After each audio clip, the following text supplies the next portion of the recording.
Battle Station, everyone.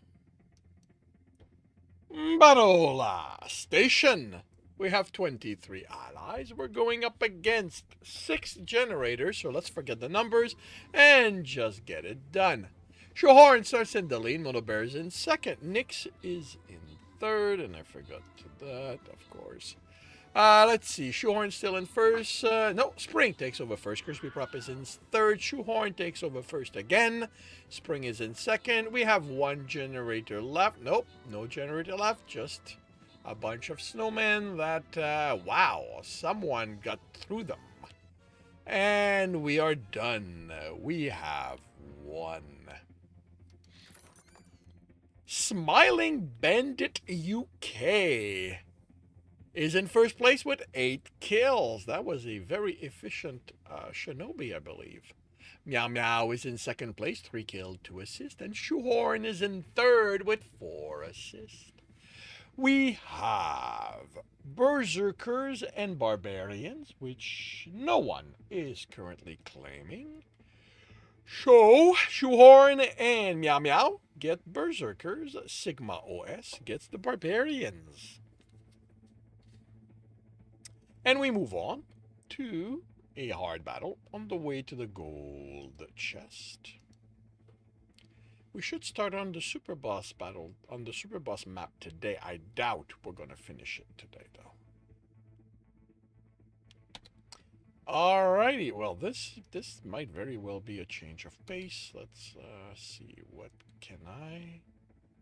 I think I can. I think I can. Ooh, yeah.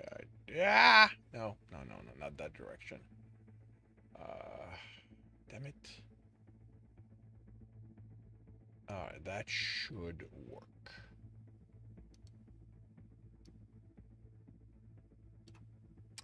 And in half an hour. Wait, no, it's 8. It's past 8 a.m. I need to check in on the shop. Holidays are taking their toll. Anything not level 30 is getting purchased. That means 1 purchase. And we get back to the battle. And now, in half an hour, we will see how this turns out. And now to check in on the viewer side, where anything not a level 1 is getting purchased. And, oh, no 4th refresh today. Well, this morning. That is 2. And 3rd. Oh. And it causes my Lancer to go up a level.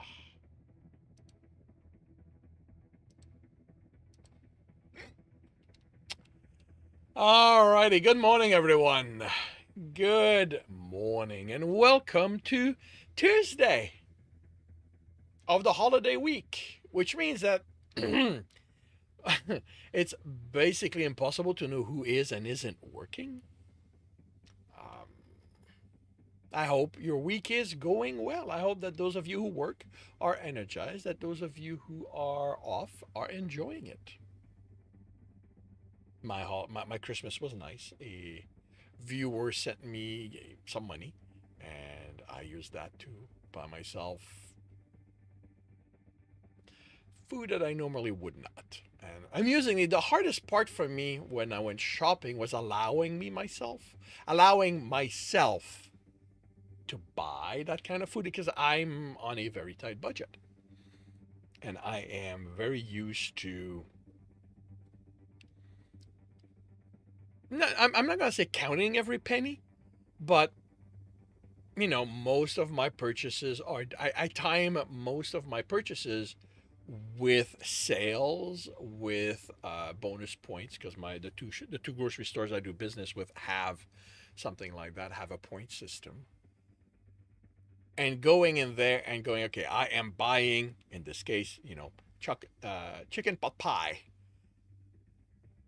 And, there was this moment where I was looking at the no-name brand and Swiss Chalet, which is a restaurant chain up here. And then reflexively, I wanted to go for the no name brand because I could have saved, I think 50 cents. Because that's how I shop. But I went for the Swiss Chalet. I went for the good stuff. Also bought myself a small-ish uh, Black Forest cake. I love Black Forest cake, uh, but it is not something I have often, mainly because, on the whole, it's, unless I make it myself, which I'm not great at that one. It is expensive. All right, so today is Tuesday. It is read and correct day. So to avoid delays, well, and I will be ignoring the chat while I'm doing this because I'm recording it, and if it runs long, the Stream Reader battle may have to be delayed. To avoid that delay, or to minimize the chances, I will start now by confirming the microphone is on, by turning off the desktop audio, by confirming I'm on the correct screen and I have the correct image up. I am starting the recording and I will see you on the other side. Welcome back to another reading and correcting with me, Kindar, the Tiger Knights, and Ty, the Tiger Supervisor. These are where I read a chapter from one of my stories and correct it as I go. If you want to listen to these live, it's every Tuesday morning, 8 a.m. Eastern Time on Twitch. And if you are looking to support me, that is on my Patreon. Today, we are doing chapter 67 of Breaking Step. Okay, that's a scene I need to add at some point. The sense of the air changed well before Tibbs saw the lake, even before he stepped past the last building that was part of Craggle Rock proper.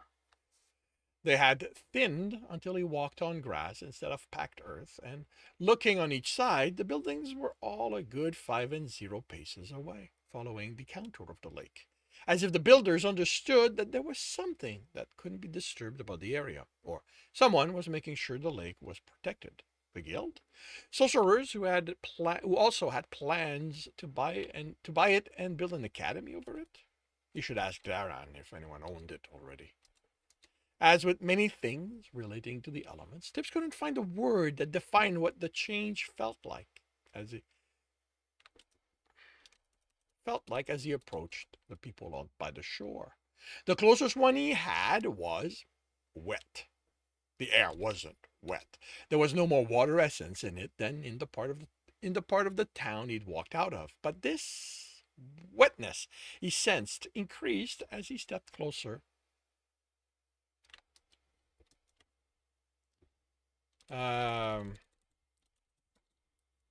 This wetness he sensed as he stepped closer seemed to feel more of what he sensed the closer he was as he approached.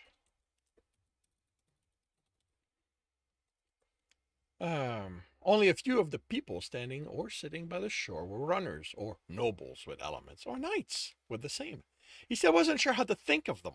Fewer had water as their element, but unlike the others, who seemed to be there simply to enjoy the calm, they were taking advantage of the closeness to the element that the wetness represented. The runners and nobles sat, looking like they were deep in thought, pulling essence of them. One of the nobles sat in water, with their robes billowing on the surface. The group of knights was on one knee by the water, head bowed. There was something reverential in the position Tibbs thought would amuse water. The one thing they all shared was that they looked at peace. They were at ease, water soothing their worries for a short time. A look back confirmed the building arch around the lake. He'd thought that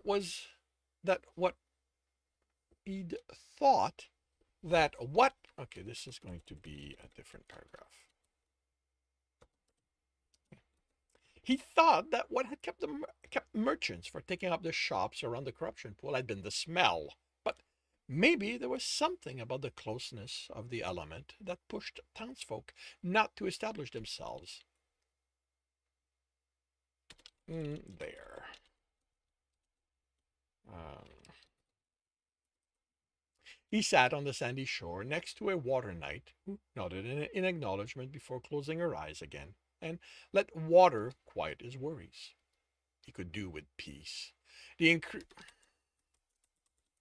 the increase in out of town runners had brought an increase in troublemakers who targeted any establishment that had things they could pocket or coins to steal. It had caused Irdian to increase the number of guards patrolling the street, and while Tibbs did his best to tell himself Merchant Row wasn't targeted by them any more than anywhere than elsewhere, he couldn't help feeling like the number of Irdian guards were larger among his street, impeding his people doing their job. He breathed and tried to let the bubbling annoyance flow away, let water wash it out of him. Of course, the increase in Irdian guards had led to some of the merchant wanting to renegotiate the contract. If Tibbs didn't have to do as much of the work to keep them safe, why should they pay him as they did?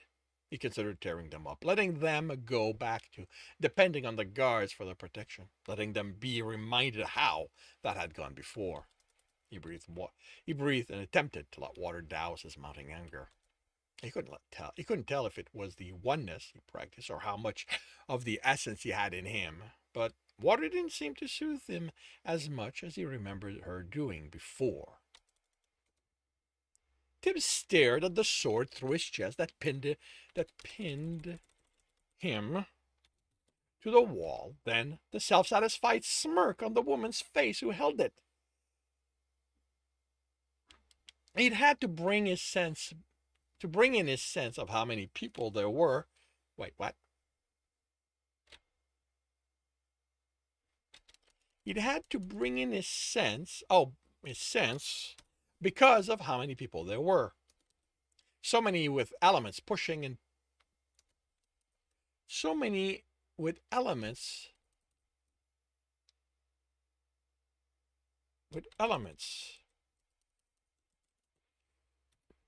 pushing and pulling their essence about, practicing the basics of what they could now do, and it was distracting.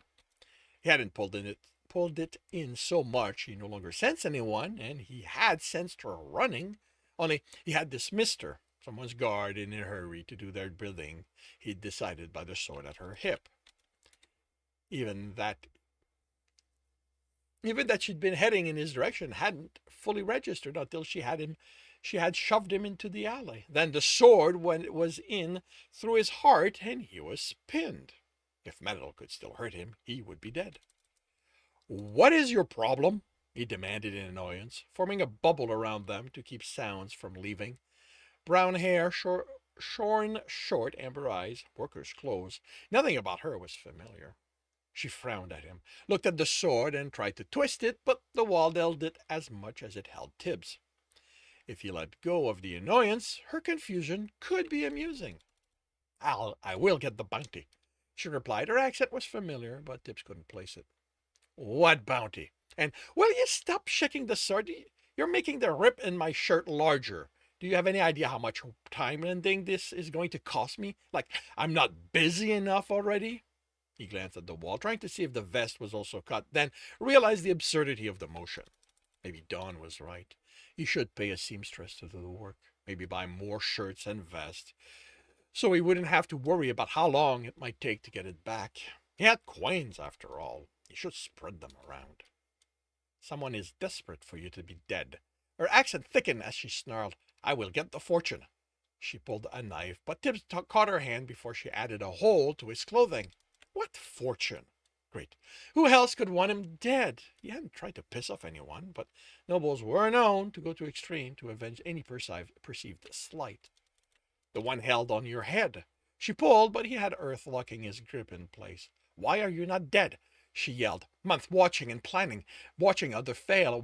Wait until you grow lax. I am too fast. You don't defend. She glared at him. Die! He stared back at her. His head had been the proof needed to be paid by the brokerage. If she'd been here for months, that meant well before he'd destroyed the contracts. Archer had said there would be chaos, and Tibbs had figured anyone hunting him for the fortune would find out about it and leave him be. After all, there had been no attempt since he'd returned. He looked at the sword in his chest. He'd assumed this trouble was finally over.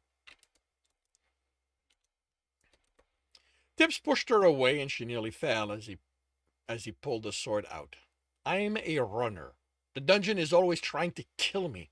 This isn't going to do it. He considered dissolving it to impress on her the futility of what she'd tried to do. Instead, he planted it in the ground. He didn't need stories of what he could do floating about. There were already enough for the bards to make use of.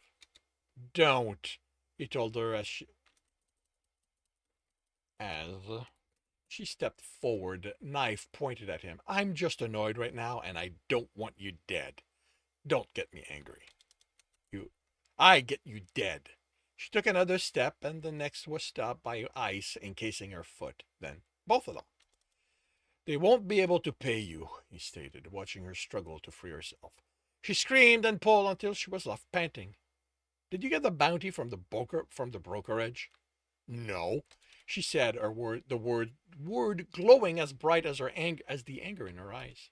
They were attacked. He stepped closer and cut her hand, taking the knife out of it and dropping it to the ground.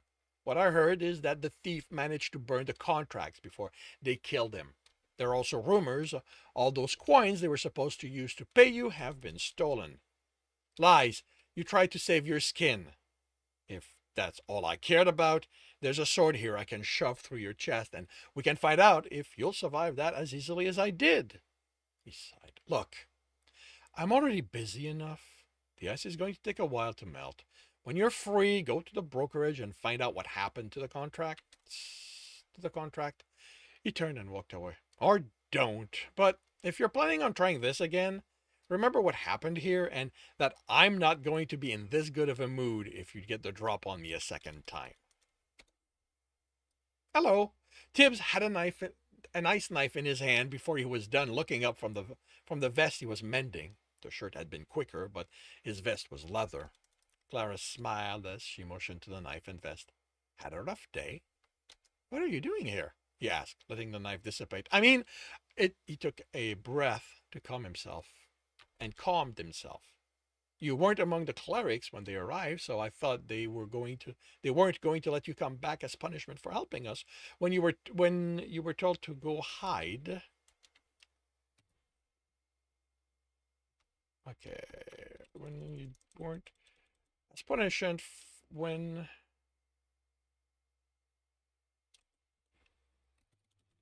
for not hiding when you were told to and helping us against Sebastian. Yes, I know, typos aplenty.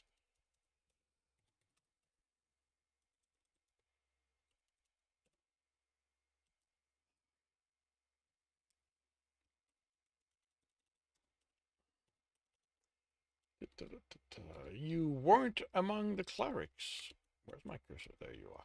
You weren't among the clerics when they arrived, so I thought they weren't going to let you come back as punishment for not hiding when you were told to and helping us against Sebastian. She sighed. It was finally agreed that I did what purity demanded of me, and nothing more by those who judge my action. It was not a fast decision, which is why I have been here. Which is why I have not been here sooner. Do you have a team? Tibbs asked as Khrushchev placed the tankard before her. Welcome back, Clara. This is a thank you from everyone you saved, the server said. If you are hungry, I can bring you food. Her pale skin turned pink. I could eat. She stared at the tankard, then sipped it. I have a team. We have our run in 3 days. Shouldn't you be with them, then? Figuring out the team dynamics? They have already said what they expect of me. How they will keep me safe. She hesitated. I don't want to wait for one of them to be hurt or near death before helping. I have seen too much death already. I want She slid the tankard back and forth. Could you introduce me to your cleric? You want to speak with Comdar? He asked cautiously. Kara had the least shadows within her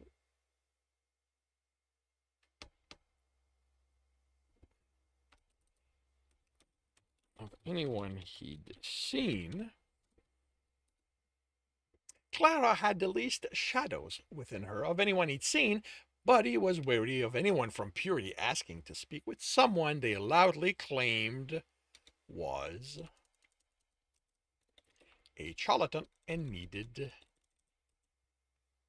to be put to death. She shook her head. I want him to train me in the use of the staff. You want to fight? This time it was surprise that flavored the question. Doesn't that go against what you're supposed to do? She looked at the tankard. Purity demand I work hard to save others, devote myself to it. But the siege, then Sebastian's assault, showed me that preventing others from being hurt can be more effective than healing the injuries they might gain when it comes to keeping them alive. Won't that get you in trouble with your superiors? The smile was small. I have elected to become a runner. I am no longer under the supervision of those who prefer comfortable preaching. I am under Purity's direct command. Purity does not care how I apply myself to the work, so long as I am diligent in it. Tibbs considered her words, the lack of light on them, while Khrushchev placed 2 plates on the table. I can't promise Comdar will want to help you, but I'll explain what you want and vouch for you. How is she? Tibbs asked as they reached the top of the steps. She is obstinate, Comdar replied darkly. Nothing I will do causes her to change her mind. Regardless of how often I strike her down to show how ill-suited to fighting one of her ilk is, she stands and readies for me. I utterly despise her, he snarled. Good to know someone can get under your skin, Jekyll said. Then, we're good. To the cleric by the door before she stepped forward to look them over. They were inside before the guards reacted. She was the cleric who helped us with Sebastian's assault, wasn't she? Dunn asked. Even for a cleric, she was odd. And have you had the honor of interacting with many of them? Comdar asked defiantly. My family used to have money, the soldier replied, barely on this side of snapping at the cleric. So many is too strong a word, but I have met some when one of my relatives needed their help. All clerics are strange, Jekyll stated, placing a hand on the doorway. Tibbs looked at Comdar as he sensed the fighter unlocking it. He is not incorrect. The closeness one of us will share with our element affects us more than others. We all develop oddities. The doorway opened and they stepped through. All right, dungeon, this is it. We're beating your boss room, he motioned ahead. Tibbs, how about you make sure it's playing fair and there's still a way to reach the rooms?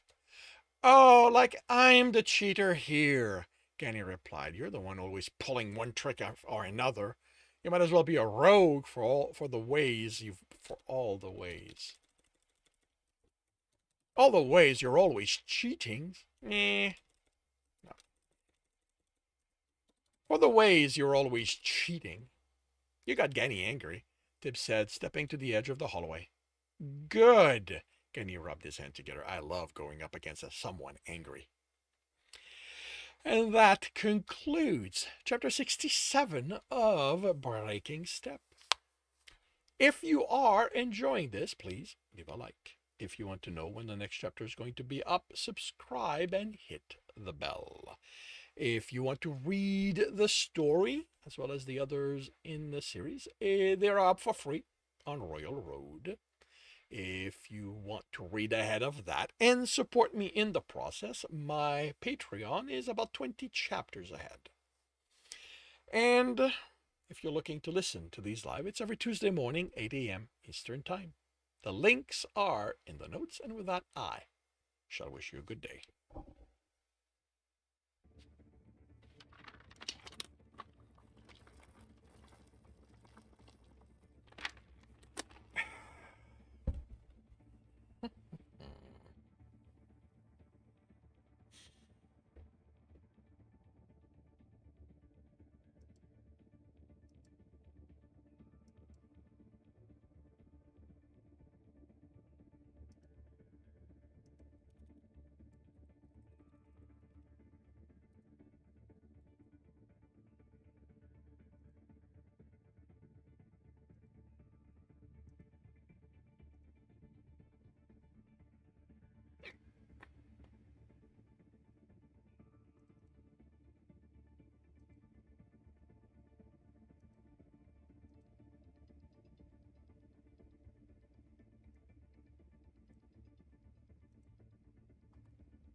Hey, Bluer, welcome to the stream. Your clock has been updated. Happy Merry Christmas to you too. Happy holidays. I hope you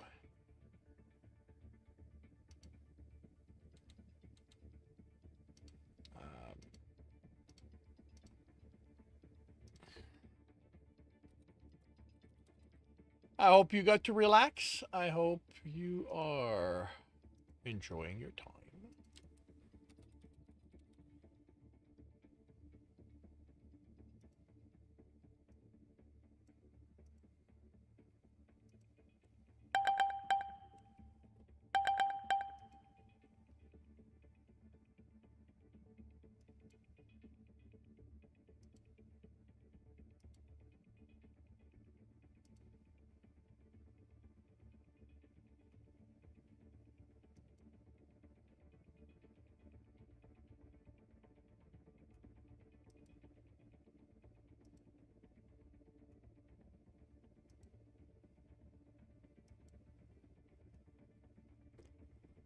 Still relaxing until the next year. Very cool.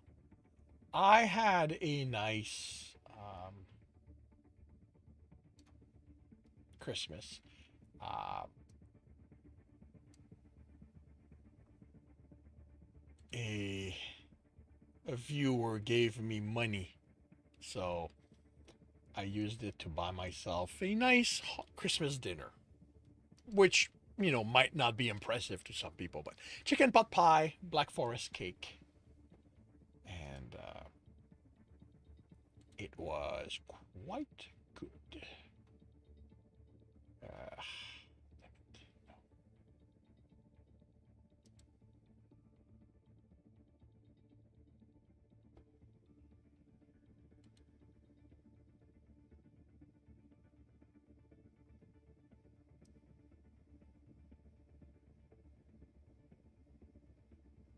let's try that. And Bluer, just in case it matters to you, next week it is Tuesday that I am taking the day off, not Monday.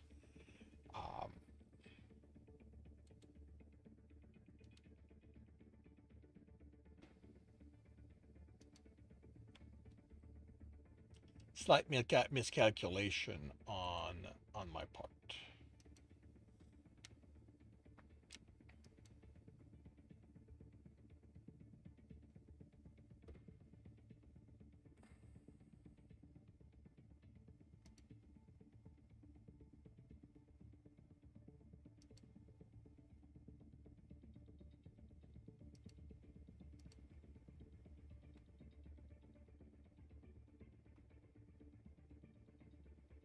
which means that the last day that I will take part in the event is Monday. I believe tomorrow will be the last super boss that we're doing on my event. Here.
Battle Station, everyone. Battle Station. We have 32 allies. We're going up against 63 enemies, and we are off. I get a couple of presents. Cool. I'm happy with that. Oh, I got more than a few. Now, let's see if we can win this battle so I can keep my presents. All right, and oh, I'm not dead yet, although I am gonna die. Let's see. Sigma's in first place. Texaporte. Oh my, that's somebody I haven't seen in a while. Is in second. Yellow Fairy is in third. Texaporte takes over first place. Nyx is now in first place. Sigma is in second. And we're about to be done. I get to keep my snowflake. Oh, wow. Alrighty. We have won. Nyx Flare is in first place. 11 kill, 2 assist. Sigma OS is in second place with 10 assists, and Texaporte is in third with 10 kill. We have healers and something that I do not care to mention, neither of which are currently being claimed. So, Smiling Bandit UK, someone is late, gets the unmentionable, and Yellow Fairy gets the healers. And we move on to a very hard battle before the gold chest. Maybe it shall be enough to entice Blue or Swede to take part in the battle. Alrighty, and it is archers. Yep, archers. I said archers. Thank you.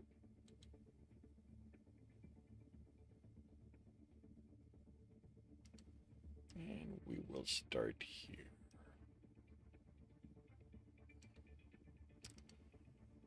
Alrighty, half an hour to see how this turns out, and I will be right back.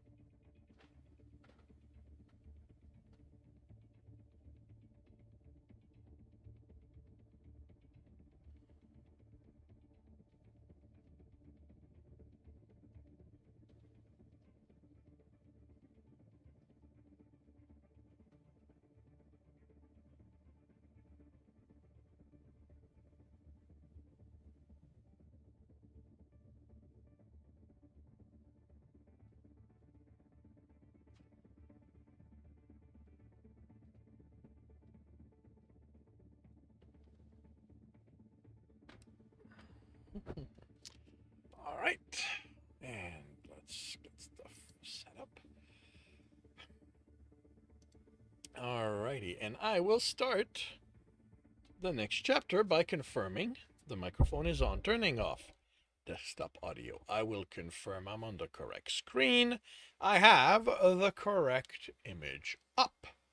I am starting the recording and I will see you on the other side. Welcome back to another reading and correcting with me, Kindar, the Tiger Lights, and Ty, the Tiger Supervisor.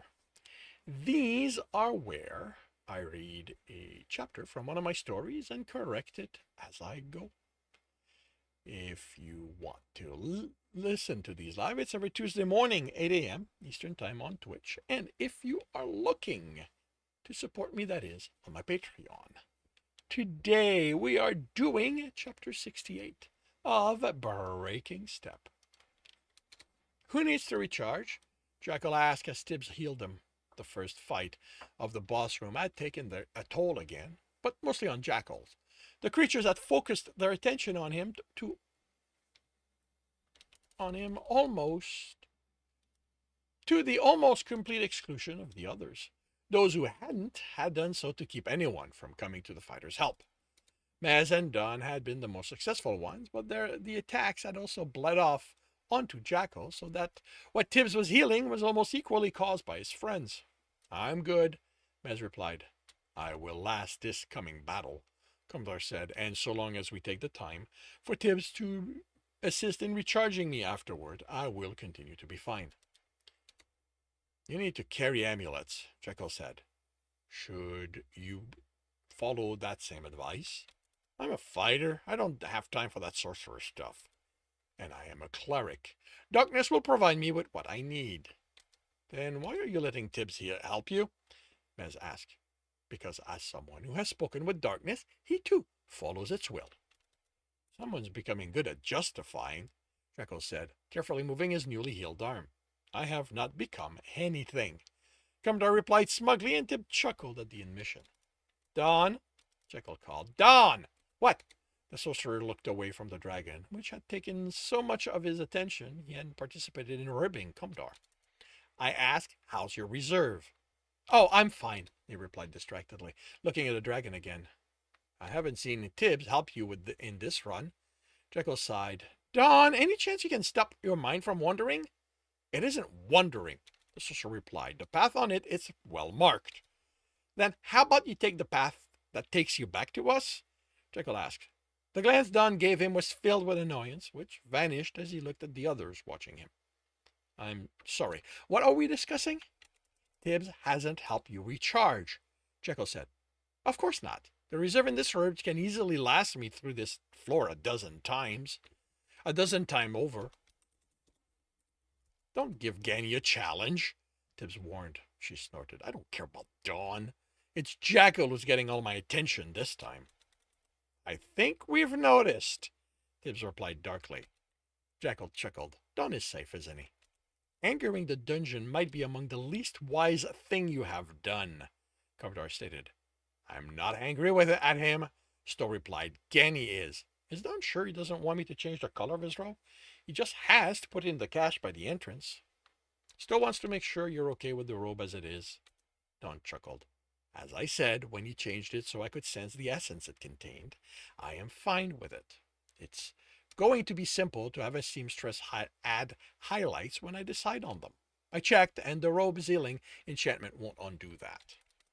Tibbs focused on Jackal again to confirm he was fully hid. You keep getting Ganny angry, and this is just going to get worse. The fighter grinned. I know! So, Mez said, is this something to add to the list of things we can threaten to tell Krosev when you annoy us? How is there anything left on that list? Don asked. Doesn't he annoy you daily, and you've had to tell it all to his man? It seems, the clerk replied, sounding perplexed, that we have grown accustomed to Jackal's eccentric ways. How can anyone get used to that? The sorcerer demanded. Give it time, Jekyll said, amused, and you're going to love me just as much as they do. We don't love you, Mez said. We tolerate you. Don looked at Tibbs. How about we disarm the next trap, instead of getting drawn into what I'm sure will be a deep and philosophical discussion? But you love me, right, Tibbs? Jekyll asked as he followed Don to the columns. Ask me again if you survived the room. Didn't you want one of them to work with me this time? Don shook his head. I can afford a mistake and the cost of another fight before the dragon. We have time for another fight, Jekyll said, if it comes to that. What are you planning? Tibbs asked. Don shook his head, pointing up. Tibbs took position, and in unison they disarmed the trigger. Again, he had added an extra step to the second one, which made them more alert on the last one, so that while how the speed at which the lock moved changed, proved challenging, it didn't cause them to trigger it.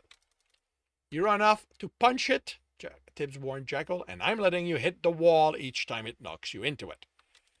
I would never think to abandon my team just to get a few hits in on my own, Jekyll said with pride, the words glowing. Tibbs glared. Well, not a second time. Only a second time in this room, Tibbs felt like pointing out. We must. Don started in the silence, then closed his mouth and shook his head. He looked at Jekyll for instructions. Tibbs, Commodore and me rush it, the fighter said. You and Mez hit it with everything you have. See if you can come up with something that gets to its protection. When the wave starts, thin it as much as possible before it reaches us. This is a different line. Don looked like he wanted to say something, but finally nodded, and they faced the dragon. Now, Jekyll ordered. Tibbs ran, etching a spear of dew-filled water. It exploded into shards over the scale, but only left scratches on them. He had his ice sword and shield form by the time he had to jump over the large pause pipe. The slash at it hardly left a mark, so a filigree of fade didn't help. Again, the dragon focused on Jekyll, mixing swipe with attempts at smashing him under a paw. Tibbs iced a front leg, but that shattered as the dragon moved to follow the fighter. He ran under the dragon, adding as much metal essence with filigree of dew to the blade. If swings weren't effective, it was time to see what earth-backed stabbing would do. Retreat! Don ordered, and Tibbs changed direction. 2 steps later, the dragon roared, and essence in the wall shifted. Jekyll and Commodore were by the sorcerer as lines of creatures ran to where they had been fighting. They had been fighting the dragon, passing each other and vanishing into the opposite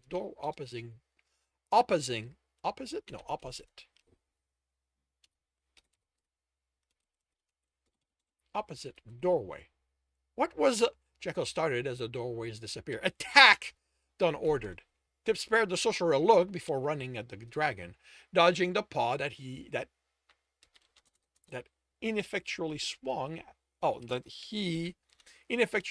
at reflexively, then was under the belly and stabbed. The sword didn't go in as deep as it should have, most of the essence dispersed by the golden shimmering, but it was more damage than Tibbs had done before, even if the dragon didn't react to it. He made another sword and slammed it back in, and made another one. Retreat! This time, they were by the sorcerer before the doorway finished forming, and the roars resounded off the wall. What's going on? Jekyll asked, as the creatures, plural, again ran out to where they had been fighting, not even looking at where they now stood. Not even those with spears looked away you know what? I don't need this. Looked away. A form of automated response, Don replied. I don't know what triggers it yet. Probably the damage we're inflicting.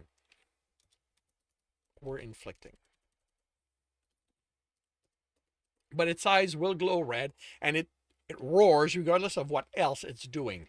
The two serve to trigger the doorway, I think, but they happened each time. But why aren't they coming to fight us? Jekyll asked as the creatures entered the doorways. Be ready to attack, Don said, instead of answering. He ignored the fighter's glare. Now! He ordered once the last creature vanished. Tibbs ran at the dragon again, putting aside the whys and focusing on killing it. He stabbed it with a fourth sword, then the dragon shifted position faster than Tibbs expected, and a rear paw came down on him. He formed a metal spike around himself, then he was sent sliding as the dragon ripped it out of the ground and shook the paw. Fortunately, it was toward Mez, so that retreat! He was ready for the run. Why isn't it blowing fire? Mez asked, watching the creature run. Could be something it only does if we keep our distances. Our distance, Don said. Or it knows it was a waste of time, Jekyll offered. Don ordered the attack and they returned to the fight.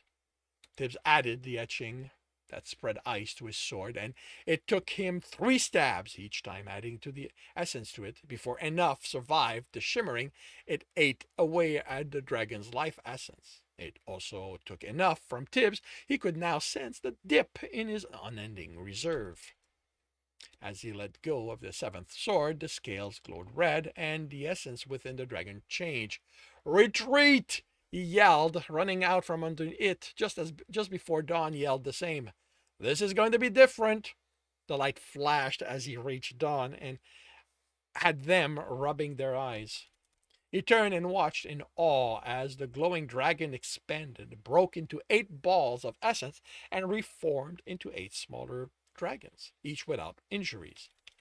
That's not fair, Jekyll yelled as the dragons shook themselves. All the damage we inflicted is... With a unified roar, the dragon rushed them.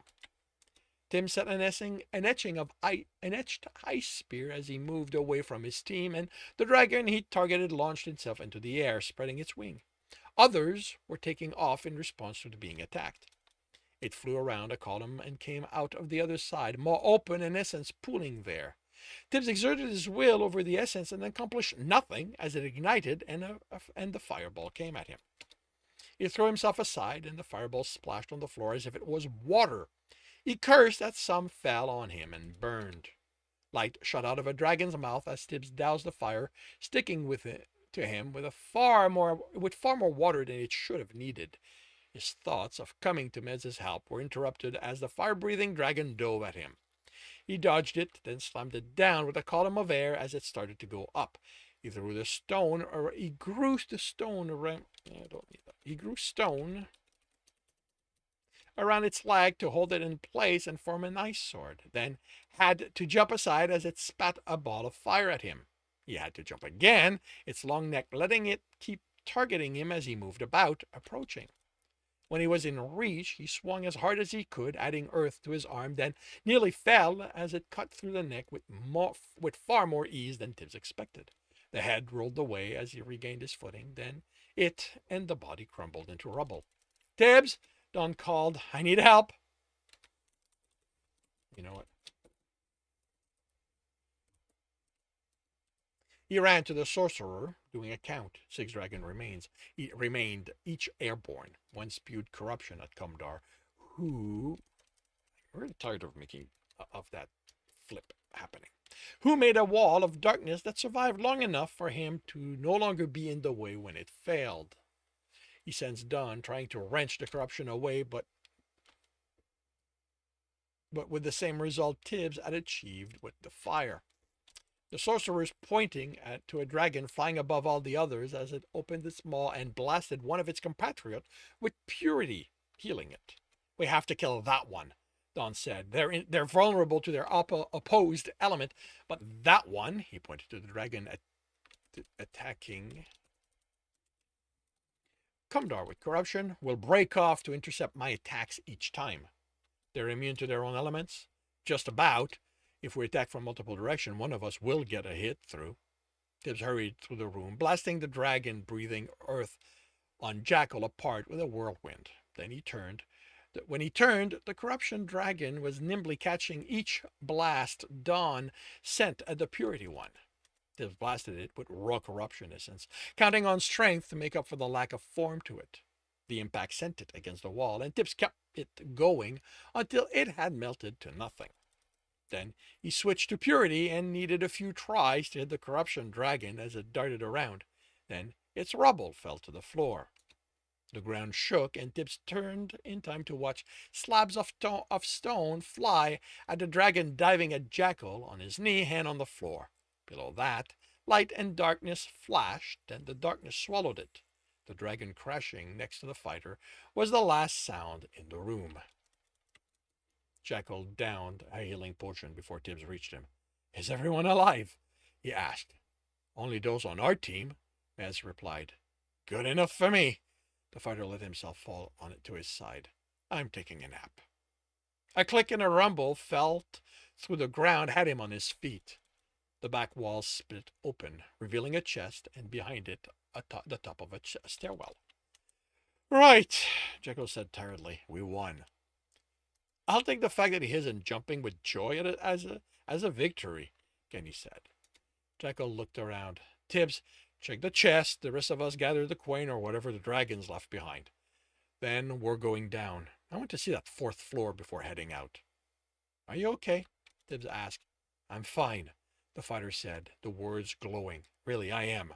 He added, the words still glowing. "I'm just in a hurry to rub in Quig's face that we reached the 4th floor before him." "And collect that gold?" "Yeah, that too." Tibbs didn't press. Whatever was bothering Jackal wasn't physical. The potion had put his essence back in its place. The chest wasn't trapped. It had a bow like Mez, but containing metal essence. A sword containing so much of the same. Tibbs was reluctant to touch it, but it did nothing when he pulled it out. The green sorcerer's robe was next, then "Dawn," he called on seeing the book that had been under it. It too had essence woven through it, and that he wasn't touching. The sorcerer took it out without hesitation, then flipped pages. It's blank. Why would Stowe put a blank book woven with essence as loot? More importantly, Dawn mused, why such a book in a boss chest? Can you ask them what it is? Or if this is something they can talk about? "The enchantment lets it record knowledge," Stowe said. "Stowe," Kenny complained. "What? They have it. What's the harm in me telling them?" "Telling Tibbs, you mean?" she countered. "Part of this is to get them to work out some of the reasons you include items, not to give all the answers." "I haven't given them all the answers," Stowe replied, miffed. "They don't know. It just needs to be focused on with the information they want recorded for it to work." Kenny sighed. "He wasn't supposed to tell us," Tibbs said, amused, "but he let it slip that it'll record knowledge you focus on it." "How much can it hold?" Dawn asked, flipping through the pages. "I don't know," Tibbs said, sounding defeated. "Mine essence is more complicated than the others to work with." "He doesn't know," Tibbs said. "Is that important?" Dawn stared at Tibbs. "Do you know what the most hardest thing a sorcerer or any scholar has to do?" "Read," Tibbs replied flatly. "The opposite. Write. Taking the idea we have, having to translate them into something words can express. It's like trying to explain the elements. But I have to do that with every word, not just a few. Academies have archives filled with books no one understands because the sorcerer couldn't be bothered to properly document what their research entailed. With something like this, all I have to do is pause long enough to focus my thoughts on it, and I can get back to my work." "So this is important to you?" Jekyll asked. "Of course, but what are you doing?" Jekyll asked as the fighter snatched the book out of his hand. He slipped it into the much smaller pouch, making sure the guild doesn't screw you over for this. Tibbs looked away. The weave that was part of the pouch did something that let the larger book in that gave him a headache if he paid too much attention.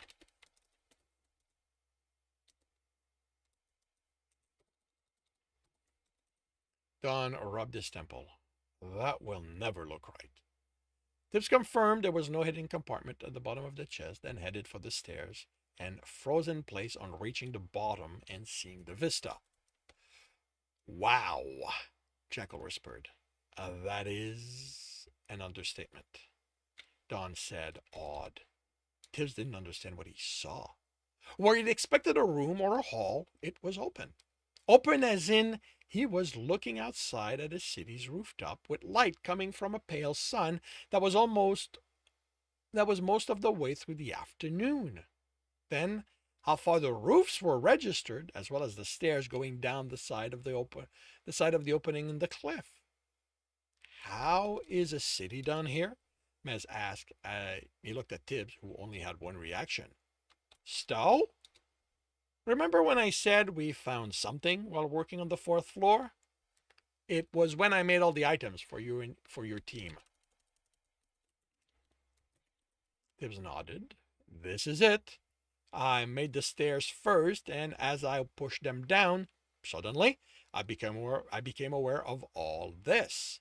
I don't know how to explain it. I think of it as discovering you have a third arm attached to your back, but it's not new. As soon as you realize it's there, you also realize you know all the things you can do with it, as if you had always known. I know nearly everything about this city, and I didn't have to use any essence for that. I mean, it has essence for me to use. You didn't make this? Tips had trouble understanding how that could be. No. Then who did? No idea. There are no ways in or out except the stairs I made. Ganny doesn't know? Sorry, Tibbs, she said. No one ever said anything about this. How are we supposed to clear this floor? He asked.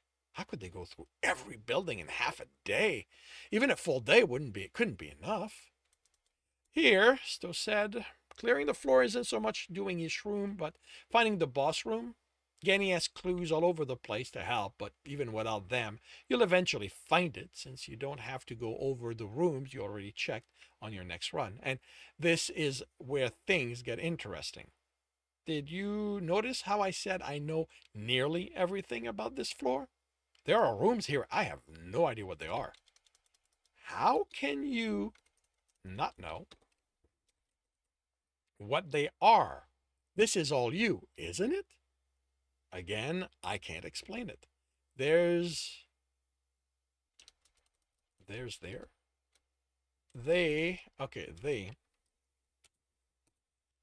They're there. And I can sort of make use of them, but the one where I tried to do something special sort of went away. I mean, the structure is still there, but inside it is strange.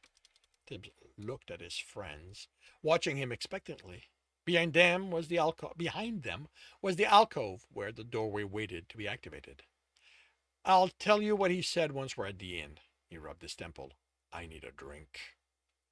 And that concludes chapter 68 of Breaking Step. If you are enjoying this, please leave a like. If you want to know when the next chapter is going to be up, subscribe and hit the bell. If you want to listen to this story as well as the other two in the series, they are up for free on Royal Road. If you want to read ahead of that and support me in the process, that is on my Patreon. We are about 20 chapters ahead. And if you're looking to listen to these live, it's every Tuesday morning, 8 a.m. Eastern Time on Twitch. The links are in the notes, and with that, I shall wish you a good day. And welcome, Raiders. Welcome, everyone. Welcome, Dazzle. I hope everyone is doing well. And your clock is updated, the lady writes.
fourth one.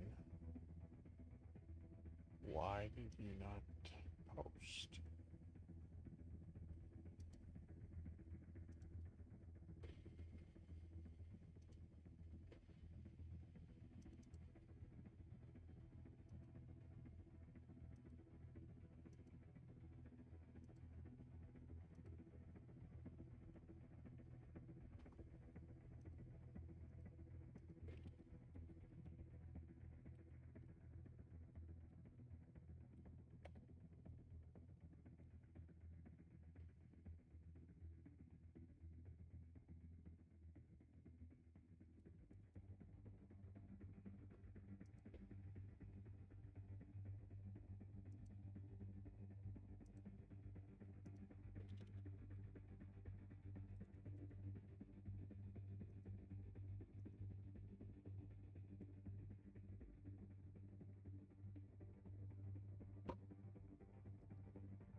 Must have glitched.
Battle station, everyone.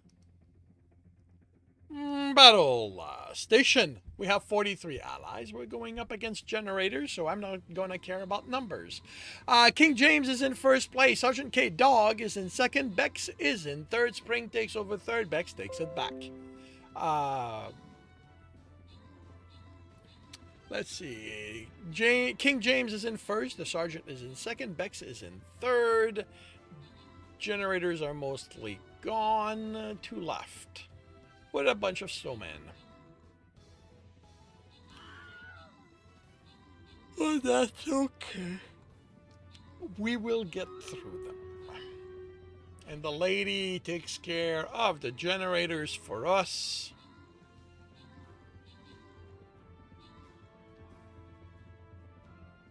While we clear out the snowmen. And there we go. We're done. We have won. Bex jumped to first place with 16 kills, 8 assists. King James is in second place with 19 assists. And Sergeant K Dog is in third place with 12 assists. We have gold twice. Do we have a Dr. Derp? How about a bluer Swede? There's bluer. And then the Lady Knights. There's the Lady Knights.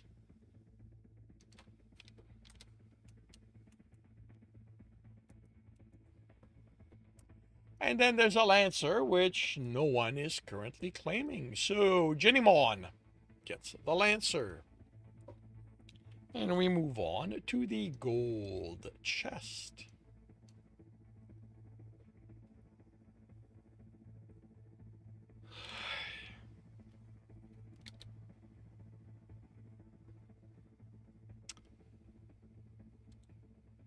And it is Archer time again. So let's go here. Select that. Clear the quest.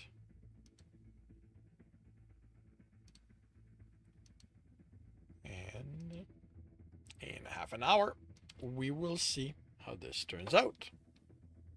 And I will start on another chapter by confirming the microphone is on. Turning off the desktop audio. Confirming I'm on the correct screen. I have the correct image up. I am starting the recording and I will see you on the other side. Welcome back to another reading and correcting with me, Kindar, the Tiger Writes, and Ty, the Tiger Supervisor. These are where I read a chapter from one of my stories and correct it as I go. If you want to listen to these live, it's every Tuesday morning, 8 a.m. Eastern Time on Twitch. If you want to support me, that is on my Patreon. Today we are doing chapter 69 of Breaking Step. Quigley! Jekyll announced on entering the inn and silencing it. Tibbs had confirmed the warrior was there beforehand. You are going to be amazed by the fourth floor. The chair scraped loudly as Quigley stood and said in disbelief, You didn't. No, you're making this up. Whoops. What happened here? Come back here.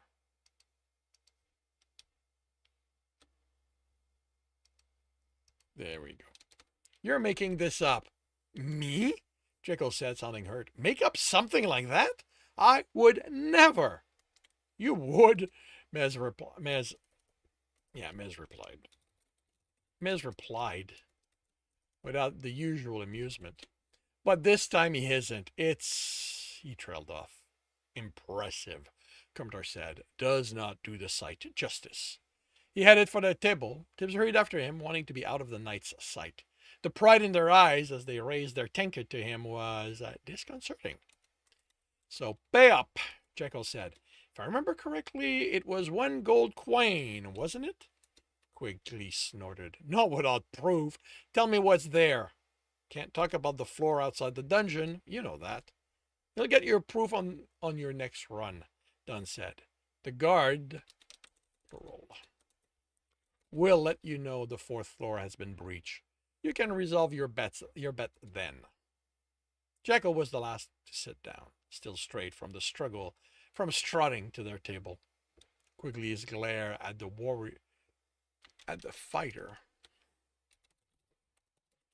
fighter was dark the entire time, but finally he sat and huddled in quiet conversation with his team. Tibbs was considering what he'd need to do with air to... okay, that's... that... oh no, to hear them. Without also bringing all the other voices within the inn to him, and when... Khrushchev placed tankards on the table. Did you really clear the boss room? Oh yeah, Jekyll said, beaming. Dawn worked out the last of the puzzles to make it easier. Then it was just about pounding the creature into rubble. Khrushchev kissed the top of Jekyll's head. I knew you'd manage it. When he returned with their meal, he pulled a chair and they sat and they quietly recounted the run. When they were done and Khrushchev was called back to work, Tibbs told the others what Stowe and Gagné told them. Yeah, I want to change the time they were done. Joseph was called back. Main reason is that I don't want to make it sound like Tibbs actually waited until Khrushchev was gone, because he would not have a problem um, telling him that. So by the time they were done, Khrushchev was called back to work.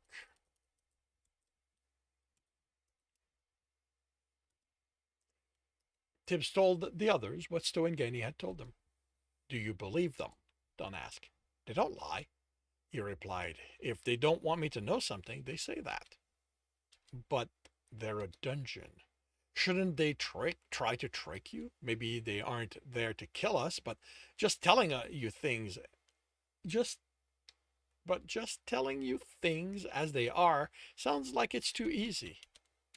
The dungeon likes Tibbs too much, Jekyll said, while Tibbs considered what Don said. There was never light on any of Stow or Gainey's word, but was that because they didn't lie? Or because as a dungeon with all the elements, they could keep them from glowing? In the end, because there was no way he could think of finding out, he decided that as his friend, Stow and Gainey wouldn't lie to him. We have all benefited from the dungeon's affection for Tibbs, Comtar said.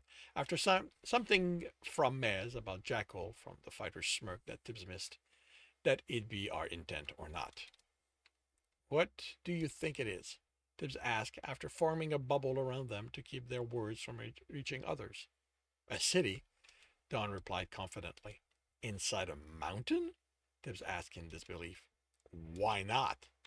Tibbs stared at the sword, trying to come up with a way to explain just how impossible it seemed to him. The dungeon said that there were no ways in or out, Mez said, until he made the stairwell. But it was there before they did anything, Don countered. They don't know how long it's been there. Passageways could have collapsed and been sealed over time until it was impossible to tell them apart from the rest of the stone. That can happen? Tibbs asked in surprise. Trust Don to come up with an answer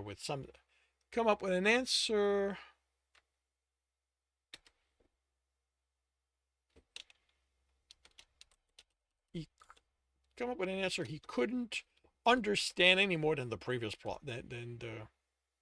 problem. Don tapped a knuckle on the table.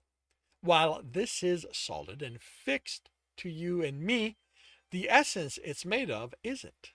We all know essence can be made to flow, but it also does it without help. Like water, Tibbs said, and air, fire, Don replied, and every other element. Jekyll pressed a hand on the wooden table. This doesn't feel like it's flowing, because it's not because it isn't.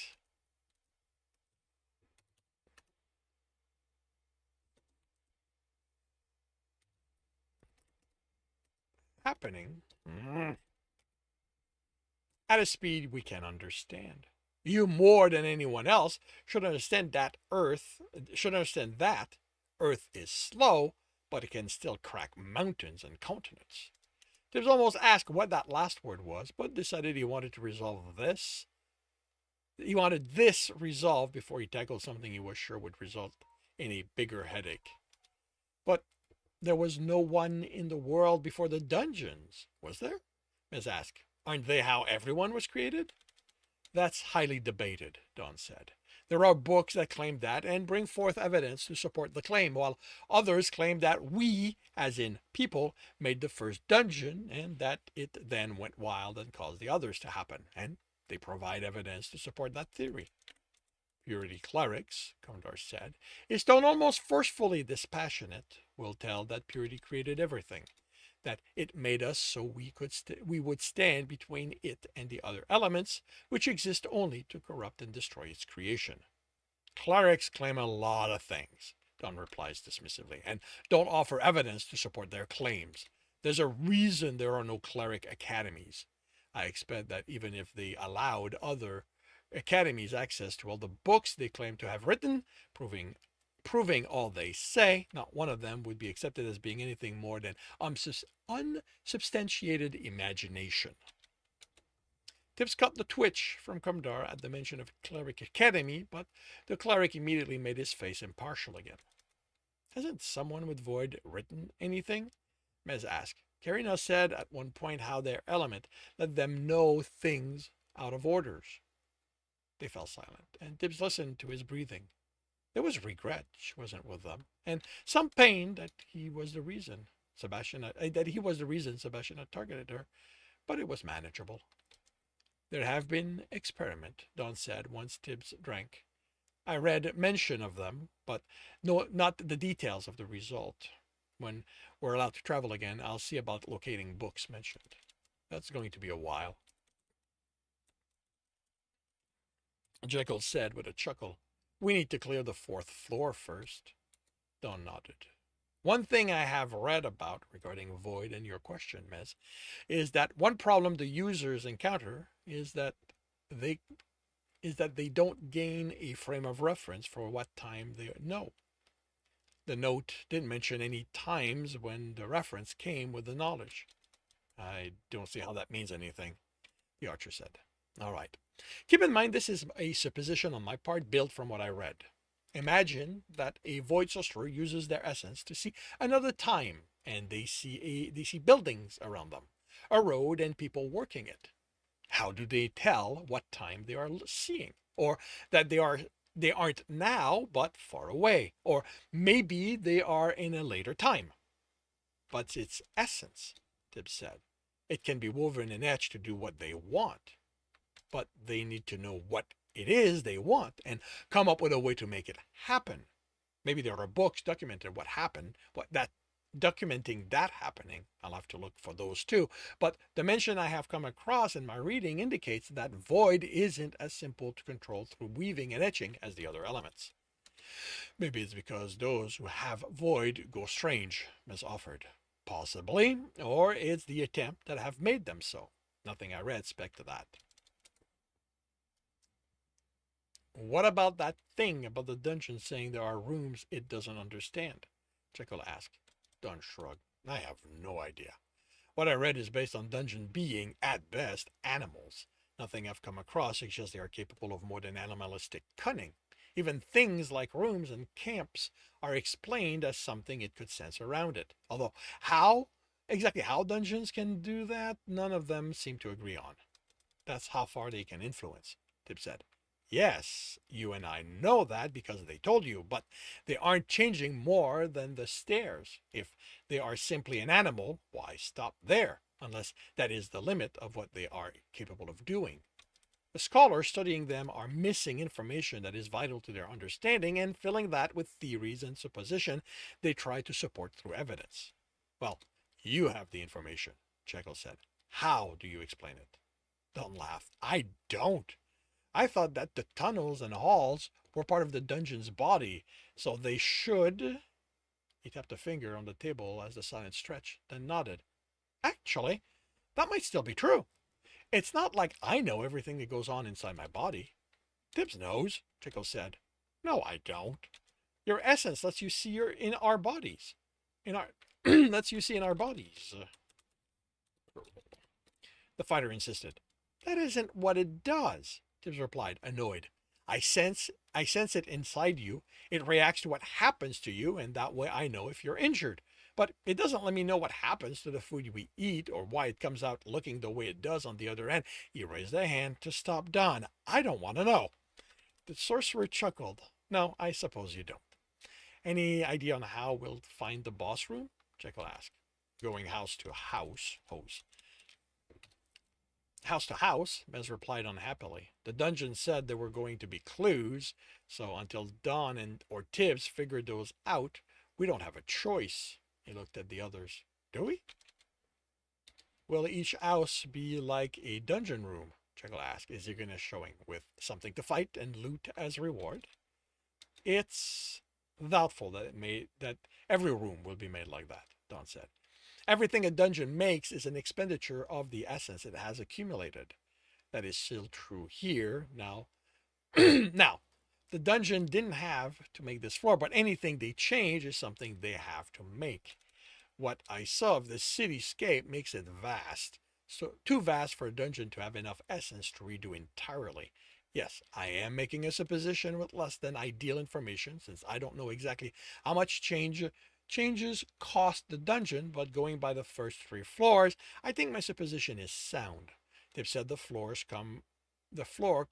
comes with its own way of generating essence somehow, so that means we can expect more rooms than what would be normal for a fourth floor, but that can't be enough for the whole city, especially since they need to keep some for the next floor, and they are going to have to put a lot of essence into making something that comes close to surpassing this one. On average, floor above floor double in size and difficulty each new one each time. The third floor is a lot larger than that compared to the second one, Mez said. Only an actual area. If you look at the challenges it poses, I'd say it's closer to one time and a half as difficult. There are 4 actual rooms, 3 puzzles, and the boss room. Then there are what, a dozen fights throughout the halls? That's more than twice the number of fights on the second floor, Jekyll said. But how do they compare? Don asked. We had hordes of creatures to defeat there. Here, there are teams of 5 people golem, 1 or 2 with added gnolls. I average it to 12 fight per runs. That isn't. You're wrong, Jekyll said, stunning the sorcerer silent. Even Dib stares at the fighter. That was quite a statement for him to make, all things considered. Yes, the group we've had to fight are usually smaller, but they all come with essence user and the use of team tactics. Numbers don't represent how easy or hard a fight is going to be. Cross is one person without an element, and she'll kick your ass if you try to take her on. I'm not fighting her, Dibbs protested when Jackal looked at him. I am nowhere near that stupid, Maz said under the look. I have no interest in attempting to demonstrate superiority over her, Kamdar said. Don was silent when Jackal looked at him, thoughtful. You make a valid point, Don finally said, with reluctance. With reluctance. The books I read must have only focused on using the geography of a dungeon floor to calculate its rating. He smiled. But if you thought of it, better people than you must have done so before. And I simply haven't come across those books. Jekyll grinned. Thank you. Don looked at the others. Didn't I just insult him? There are times when our dear team leader takes incalculable delight in being insulted. True, Jekyll said, but this isn't one of them. Kamdar shrugged. If that is the case, I am as perplexed as Don. What are you thanking me for, then? Don asked cautiously. You said smarter people than I will have thought about that. Don nodded. Don's nod was hesitating. But you didn't think about it, Jekyll grinned. And I never read one book in my life.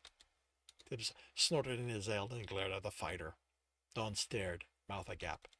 Miss patted the sorcerer's shoulder. Don't let it get to you. It helps to remember Jackal isn't the idiot it wants you to think he is. I should be offended at that, Jekyll said, raising his tankard to his lip, but I feel too abyss good right now to let that insult bother me.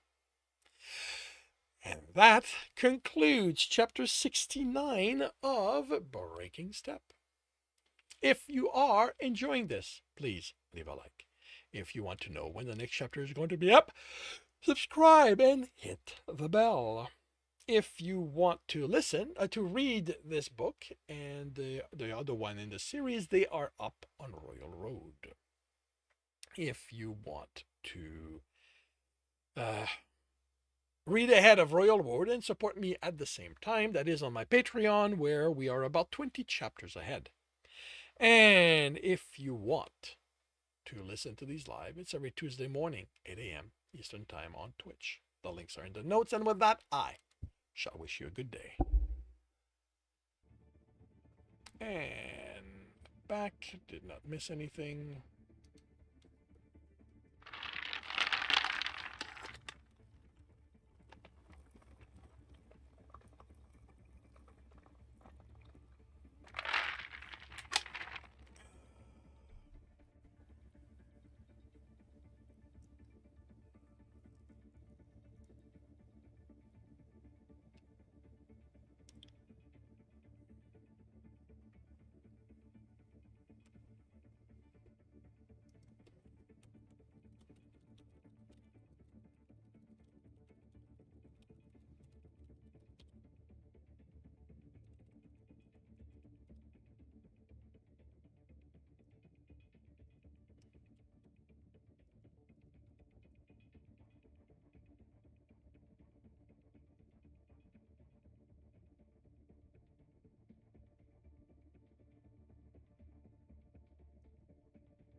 Let's see. Did you crash before or after?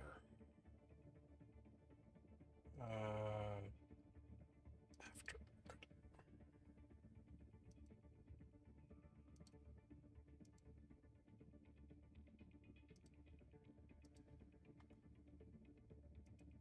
I'll be right back.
Too fast.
Battle station. Everyone. Battle station. We have 43 allies. We are going up against 57 enemies. And Sergeant K Dog starts us in the lead. Meow Meow's in second. King James was there, but Jennymon takes over second place. Meow Meow is in third, back in third. I Am Sky takes over second place. The King is in third. The Sergeant is in first. The King is in second. Amesky is in third. As we deal with... Whoops. I might be in trouble. Yep, I'm dead. The Sarge is in first, the King's in second, Amesky's in third, and I think we're about to be done. There we go, we've won. Sergeant K Dog is in first place, 20 kill, 1 assist. King James is in second place, 2 kill, 11 assist. And Amesky's in third, 6 kill, 3 assist. We've got gold. Do we have a Dr. Derp? How about an Onati-kun? The Lady Knights? Well, Bluer is there. As always, reliable to take the gold. Crispy Prop and Amesky get unmentionables. And we move on to a very hard battle before the skin chest.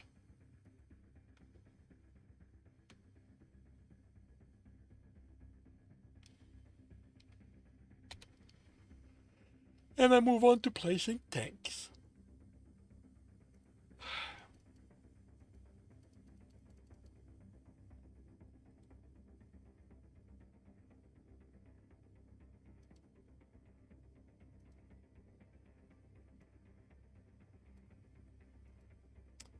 Alrighty, so half an hour to see how this turns out. And I will start the next chapter by by confirming the microphone is on. Turning off the desktop audio. I am going to confirm I'm on the correct screen. I have the correct image up. I am starting the recording, and I'll see you on the other side. Welcome back to another reading and correcting with me, Kindar, the Tiger Writes, and Ty, the Tiger Supervisor.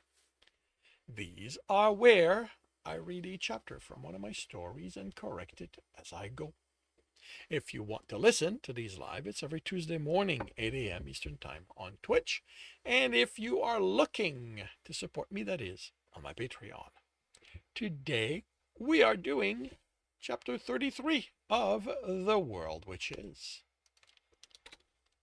Fuck off, the rapist says. This doesn't concern you. I'd say that when it comes to 4-on-1 fights, the newcomer says, as I pull a healing bar to my hand, everything, evening those odds, definitely concerns me. I'm careful as I tear the wrapper off, even if their attentions are all on him. And it isn't like they're wrong to look. The guy's tall, has to be nearly 2 meters, and muscular. Short, messy blonde hair and blue eyes, stubble on a square jaw, and posing like he is, with his chest puffed in a devilish smile, makes for a striking figure. Okay, that needs to be changed. That ends here, that becomes a new phrase. Posing like he is, with his chest puffed and a devilish smile, makes for a striking figure. What he's wearing, though, doesn't strike me as ideal if he's planning on taking them on. An off-white shirt with a deerskin vest has a lot of pockets.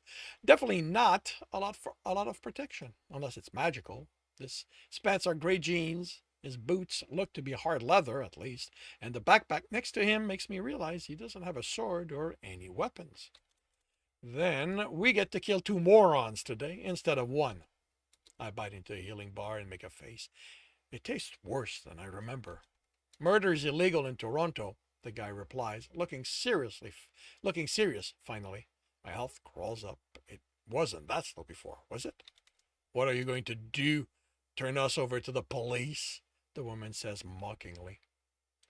The guy cracks his knuckles. Never bother with them. But it means I don't have to worry about you reporting me for bodily injuries, seeing as I'm pretty sure you're wanted now. Come on, climb already. Eating more isn't speeding the healing up. They rush him, and I force myself to my feet. I am not letting him get killed over trying to rescue me. I use the wall to support me while I reach my sword, and they pound on him hard. The offensive moves I catch.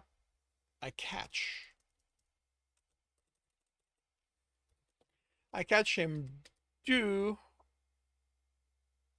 are to bat knives out of hands of attackers. The blade scrapes the ground as I pull it up, and a woman looks over her shoulder, her nasty smile momentarily distracted. Wait, what? Oh, our nasty smile momentarily distracts from her exposed breast. I'll deal with him, she says. Looking away from them, bouncing as she approaches, I notice how muscular her arms are. I move away from the wall, then pull my eyes up from her breast to her face, feeling my cheeks burn. I can give you time to cover up if you want. Oh? She grins and shakes her chest. Not a fan of boobs? I can't stop my eyes from dropping. I didn't know they got that large. Not that I've seen any exposed like that. Women in court stay covered up in public. The one place I have seen girls' chest is when we go swimming, and other than Felicity, who got hers first, everyone else's were barely noticeable. Or maybe you just haven't seen real ones before, she adds. She can probably see me blush through my tan, as hot as it's burning. A sigh sounds forced. I wish I could take you for a spin and show you a good time, but I have a job to do. I launch, sword first, forcing her to sidestep. My would-be rescuer's face is cut and bloody. I think he has a limp. Her punch costs me a fifth of the health I gain and staggers me back. Fortunately, no debuff. I can't get distracted by the other fight. I have to win this one so I can go help him. I swing to force her back as I regain my breath, and how she bounces on her heel does something interesting to her. I duck and slash. Focus! Don't let a pair of breasts be the reason you get pounded to the ground again. She pauses to look at the thin red line along her side and smirks. Lucky hit. I so wish I could contradict her.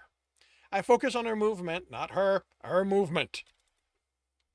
I try to use them to maneuver myself toward the fight, but she's not letting that happen. I launge, with a few thrusts. I slash, I thrust again. Then somehow she's way too close to me, and I see stars as her fist held hits.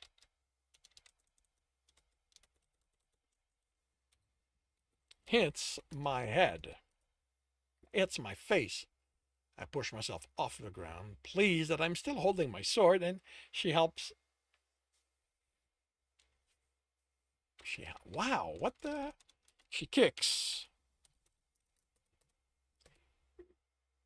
Oh, I know, no. Okay, all right. Oh, she helps me with a boot to my stomach, sending me up, then on my back again. My health is back to close to a quarter, but crawling up way too slowly. You sort people, she says mockingly, and your confidence, the extra reach, makes you invulnerable. I snort and groan in pain. I wasn't.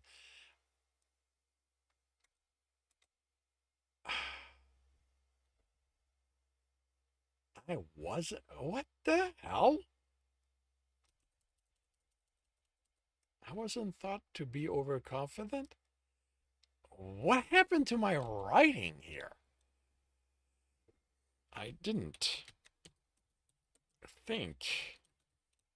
Actually, I don't think.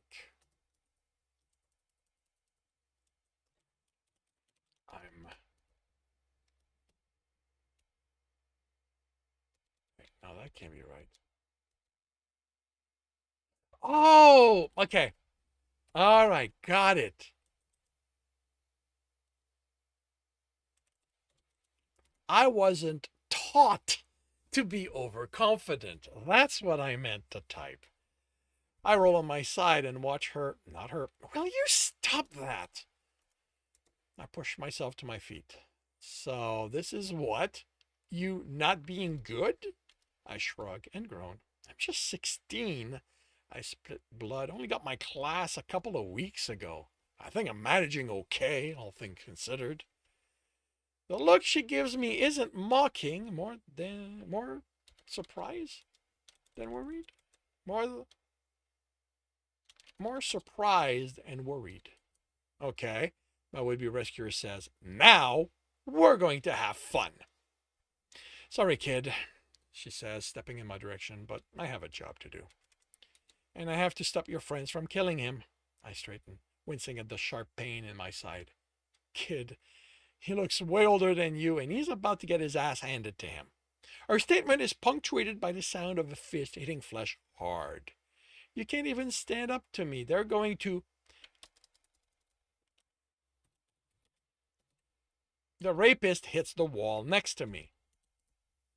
She turns, and I see my rescuer grab one of his attackers by the head and raise his knee into it hard enough he lifts off the ground and doesn't move when he lands. Wait, the last one standing says as he's grabbed by the collar. This wasn't. The fist in his face silences whatever he was going to say to explain what they'd been doing to me. He falls to the ground, limp. You son of a bitch, she snarls.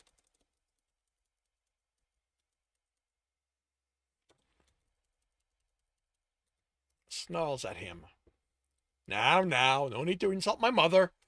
I can't tell if she's too fast for him to dodge or if he lets her hit him, but he's grinning as he spins from the punch. He blocks her next one and shoves her away. Too good to hit a woman, she says. He snorts, wiping blood off his lips. Wanted to charge. I wanted the chance to say that was a good hit. Way better than what these three manage. Took way too long for them to get me down when I wanted... Down where I wanted to be. He grins. Yeah, you'd have me, you'd have had me there in a couple of hits. I'm going to have you down to 0 before long. She runs at him. That's not happening. He sidestepped, then plants an elbow in her back that almost sends her to the ground. He casually turns as she regains her footing and motions for her to attack again. His head snaps to the side from the punch, but she goes staggering away from how hard he hit her. I'm, I mean, I know how hard she hits, and he just let her hit him. Fuck, she says, panting and wheezing. This wasn't supposed to. He hits. He's on her, hits hard, and down she goes. He straightens and stretches his body like his body can't be a wall of bruises, then grins at me. You okay? You look worse than I feel, I reply. I know, it's dumb, but it's the truth. His face is covered with blood from the cuts, the cut lip and cheek and forehead. You don't look so good, so I know I don't feel that bad. You really should have stayed down instead of asking for more punishment. I couldn't let them kill you. I called another bar from my inventory and offer it to him. It's going to help you heal. He looks me over. No offense, kid, but exactly how were you going to keep them from killing me? If there was even a chance they could have managed that. I don't know. I just couldn't stand there while they beat the crap out of you. It looked like you couldn't do anything against them. His smirk doesn't look pleasant with him covered in blood like that. Had to let them get in enough hits that my grit strike ability kicked in. That isn't as easy to do when fighting people. That isn't to do fighting people when my other ability means most of the damage they do gets soaked. Taking it on the nose? I risk. I doubt Explorer is the only class with Grit Strike, but there can't be that many of them. Actually, I can't remember any ability with the same name when I was looking over what class I wanted to take. Yeah, you know it? I have it, I say. Then add, as he looks from me, looks from the woman to the blood as I say, then add, as he looks from the woman to the blood I spilled as she beat me up. It's just level 1. The momentum tree is the one I'm focusing on. I took it because I figured I'd be a guard back home. That made the most sense. But momentum let me get out of the hole I was in, and I left home and redid my build and realized taking on the nose isn't all that great. So I'm going to stop you right there, kid. My name's Dennis. Pleasure to meet you, Dennis. I'm Brandon. Trust me, taking it on the nose is the best tree the Explorer class has. You soak damage, you hit hard, you regain stamina, you just keep on doing it over and over until you win. He grins. Best tree ever. I can't help but chuckle at his enthusiasm. Clearly, you like getting hit more than I do. Getting hits half the fun, he replies, sounding like he means it. I offer him the bar again. You want it? Or is suffering from your injuries also part of the fun? Nah. He takes it, rips the wrapper off. Suffering's no good once the fight's over. He takes a large bite and almost spits this out. Fuck system, this stuff is vile. He looks over the packaging while I finish my bar. At least it works, but you can keep the rest for yourself. Isn't there a healing spell under your tree? Or have you not reached that yet? Recuperate, he says between bites. Got it. Also, I have a proper healing spell, but with barely a treen in my ether ability attribute, I don't have much mana to put into that. What are you doing here? Definitely not the place for kids. I'm looking for the Champlain Club. He opens his mouth and closes it on what I think was going to be a snarky comment. Well, you're an explorer, so I guess that makes sense. But how are you so far off the mark? The club is, he looks around, then points a few blocks in that direction. You know what? I'm going to leave it like that. It is not accurate because they're inside a city block, but yeah. All I was told was that it's in the middle of Adelaide. They didn't say how to find it. I don't think they knew. How did you ask? Who did you ask that knows where it is but not how to get to it? There's a hint of suspicion in his tone. A guard in the town hall told me it was in Adelaide, and one of the shopkeepers on the other side of Richmond said it was in the center. What about the person who first told you about the club? The other explorer that got you moving in this direction? Oh, how am I explaining that? I bring the journal to my hand. After I got my class, I found this journal. There's a bunch of maps in it, and on the one for Toronto, there's a note saying to check in with the Champlain Club. Aaron, the previous owner, didn't write why or how to get there. Really? The suspicion's all gone. You have someone else's journal? That's cool. I figure you didn't kill him. You don't have that killer vibe. I found his body. Brandon nod. In a ruin, I'm guessing. The wandering type explorers tend to end up that way, or so I'm told. It's why I'm going the fighting route. So you can end up on the ground at someone's feet? I say before I can stop myself, and I'd be ashamed if Brandon hadn't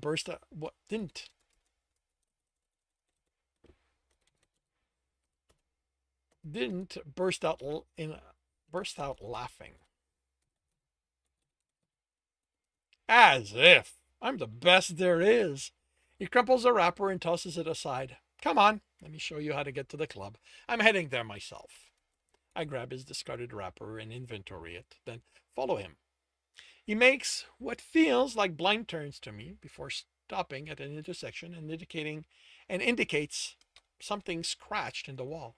When you find this, you put it to your right to get to the club, to your left to leave this rat-infested place. What is it? I look at the scratching, tilting my head. It's not the only one there, and even if it looks like an X over a P, I have no problem believing I saw it before and didn't notice. The club's mark, X and P, Explorer. He says like it makes perfect sense, and I take it as his word. At the next intersection, I look for it and find it. You know what? I look and find it. Then follow him, who hasn't paused. I have no idea where we are in relationship to the outside by the time the alley broadens into something resembling a road, but I can now spot the mark at a glance. And plural. More than once. The road finally feels like it's part of the world, with the sun shining down on us. The road splits, and on one side of each fork, the buildings are like the rest of this place, looking ready to fall over, leaning against each other and sucking up the light. But inside the fork, the lone building there is almost bright. The white stone on the large two-story building is chipped in places and broken all the way to the backing in others, and the place is old and has seen a hard time, but withstood it. Where I think there used to be large windows on the ground floor, wood covers them, not planks hammered into place to prevent the weather from coming in, but lumber put there carefully to fill the space. It might be there to keep the other occupants of Adelaide from getting in, but there was care to make it look good in the process. I follow Brandon up the stairs to the set of double door, which he pushes in, announcing, "Welcome to the Champlain Club." And that concludes chapter 33 of The World Which Is. If you are enjoying this, please leave a like. If you want to know when the next chapter is going to be up, subscribe, hit the bell. If you want to read the story, it is up on Royal Road for free. If you want to read ahead of that and support me in the process, that is on my Patreon. We're about a dozen chapters, I think. And if you are looking to listen to these live, it's every Tuesday morning, 8 a.m. Eastern Time on Twitch. The links are in the notes, and with that, I shall wish you a good day.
Hey, Tallulah, welcome to the stream. How are you doing today?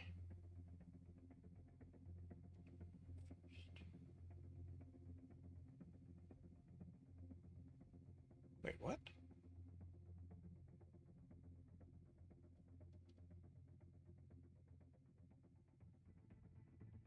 Huh. Wait, how the hell did that end up on January 1st?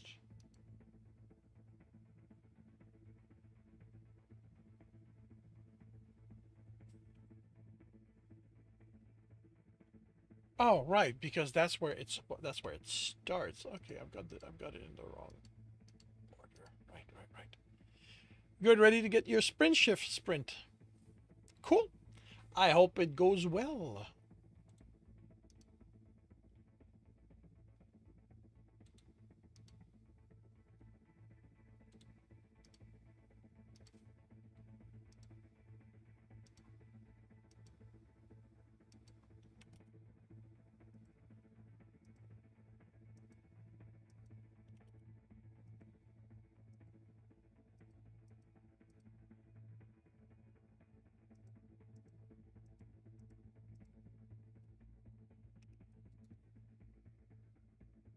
You are still groggy. I actually know how you feel. Um, I even though I didn't sleep, I didn't stay up late or anything like that. This morning I woke up and it felt my brain felt a step behind. Like I don't drink. Like I don't know why. Like there's no reason I can think of that would cause me to feel that way. But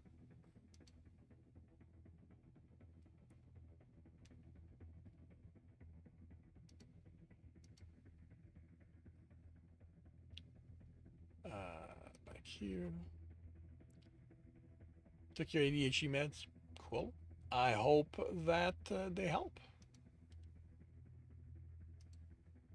Well, they help settle the fuzz, the grogginess and all that. I don't know if that's what they do for you. I don't know. I know very little.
Okay.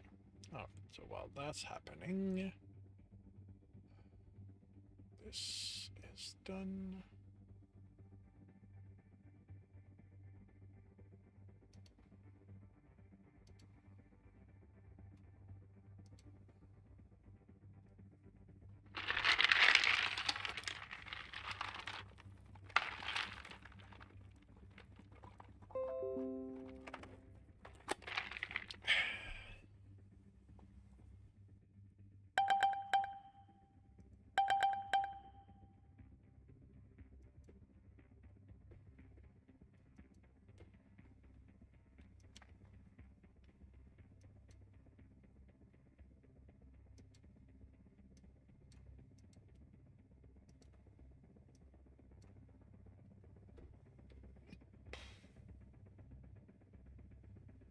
Oh, right. Right, right, right, right. It's not gonna be there yet.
Oops, a little bit.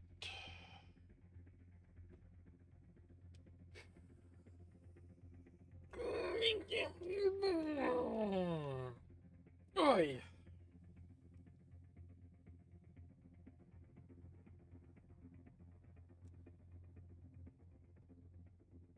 Okay, that is done.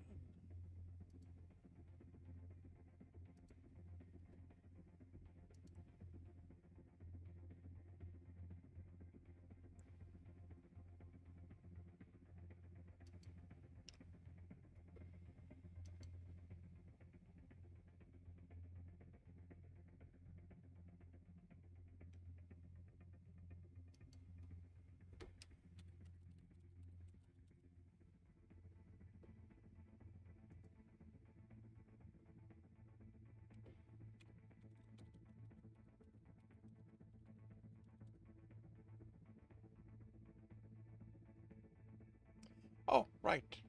Of course I forgot to do that.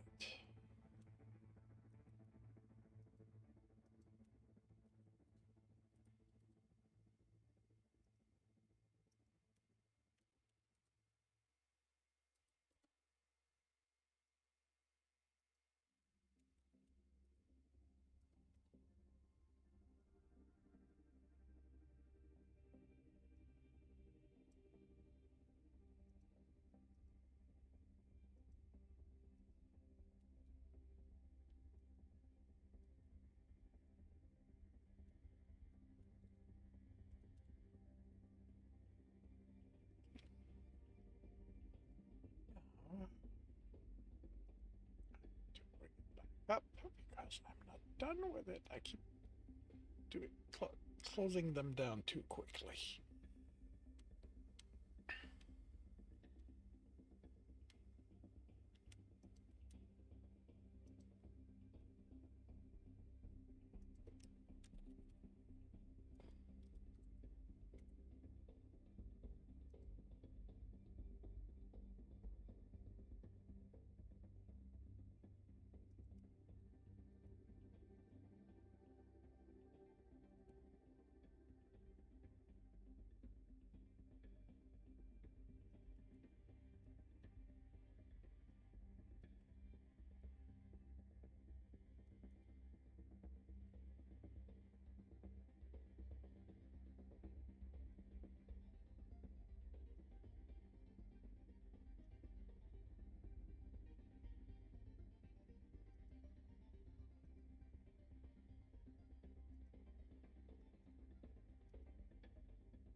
Battle station, everyone.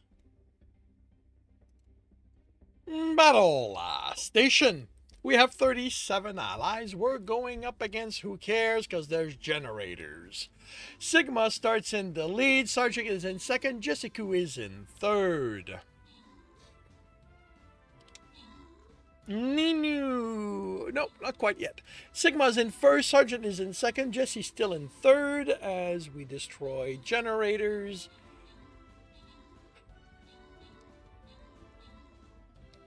Hey.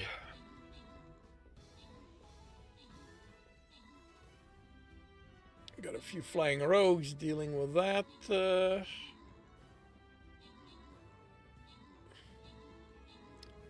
Tammy Cutie makes it to first place. Sigma's in second. The Sarge is in third.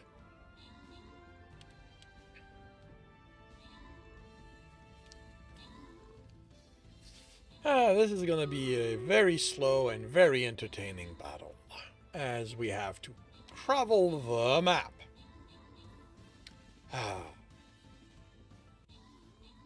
But Sigma makes it to second place. The sergeant is in third. Oh, okay. So the other two exhausted themselves. Down to this one, and it's dead.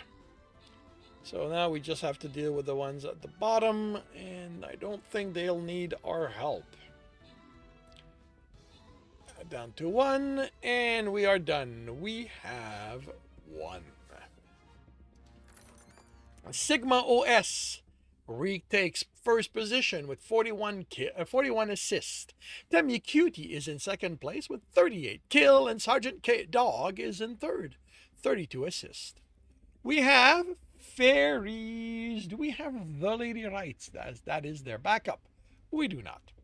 We have busters that are... Wait. Is Reliable Battle in the battle? Nope. No, they are not. And nobody is currently claiming the busters. So, Spring 7 gets the Fairy Tallulah channel gets busted. And we move on to the skin chest before the scroll chest.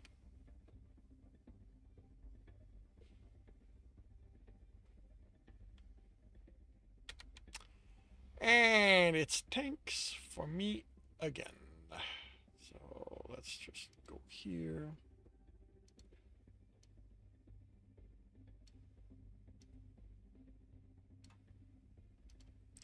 Let's clear the quest. And there we go. Any units that I have to put thought into it has been done. And in half an hour, we will see how this one turns out. Alrighty. That is not done, but I am moving on to this one. So. Alright, so I will start the next read and correct by confirming my microphone. Holy cow, that's going to be a long one. This one, it will probably delay the Stream Raider battle. Confirming the microphone is on, turning off the desktop audio. I am confirming I'm on the correct screen. I have the correct image up. I am starting the recording, and I'll see you all on the other side. Welcome back to another reading and correcting with me, Kindar, the Tiger Knights, and Ty, the Tiger Supervisor. These are where I read a chapter from one of my stories and correct it as I go. If you want to listen to these live, it's every Tuesday morning, 8 a.m. Eastern Time on Twitch. And if you are looking to support me, that is on my Patreon. Today, we are doing chapter 10 of Once Broken. Tristan blinked and stifled a yawn as he followed Alex out of the hover. He should have slept, would have, if not for what happened when he did. The building was a poor place for the people to have retreated to. It offered no protection. The stonework looked adequate, but the plasteel tarp and sheets were badly anchored. Anyone could pry them out and enter that way. For a place that's supposed to be holy, his father said, walking past the woman at the lead, they didn't take good care of it. Tristan glared at him from behind Alex. He wanted to order his father back into the hover, where he wouldn't cause a problem, but it would alert the approaching Somalian to his presence. Not that his father ever did what he was told. Look who's talking! His father yelled from beyond her and among the others. Weren't you told to leave the gun in the hover? Tristan fought the urge to touch the Azaru at the small of his back. Alex would notice and check. He'd be looking for stimulant, but he'd still be angry about the gun. Jacoby had noticed him, but he'd kept quiet. Had even noted his approval. Alex glanced back at him, and Tristan did his best to look innocent, focusing on the Somalians. There were 7 of them, he thought. They melded.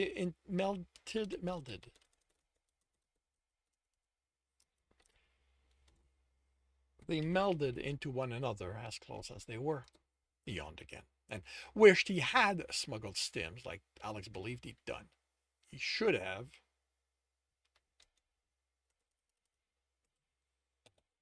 He should have. He should have been alert now, not having to deal with his vision going in and out of focus. Coffee didn't last anywhere long enough. The woman in the lead had sandy fur that shimmered with red highlights. She wore loose gray pants and a sleeveless shirt. Sleeveless vest that served more to hold items than cover her. Her left ear had rings in them, and there were black marks under her right eyes. She stood tall as she walked and kept her face neutral, even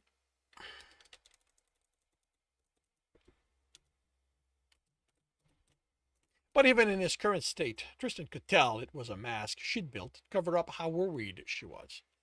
Hey, his father called from behind the group. They have swords! Just how primitive are these people? Even I was past using swords.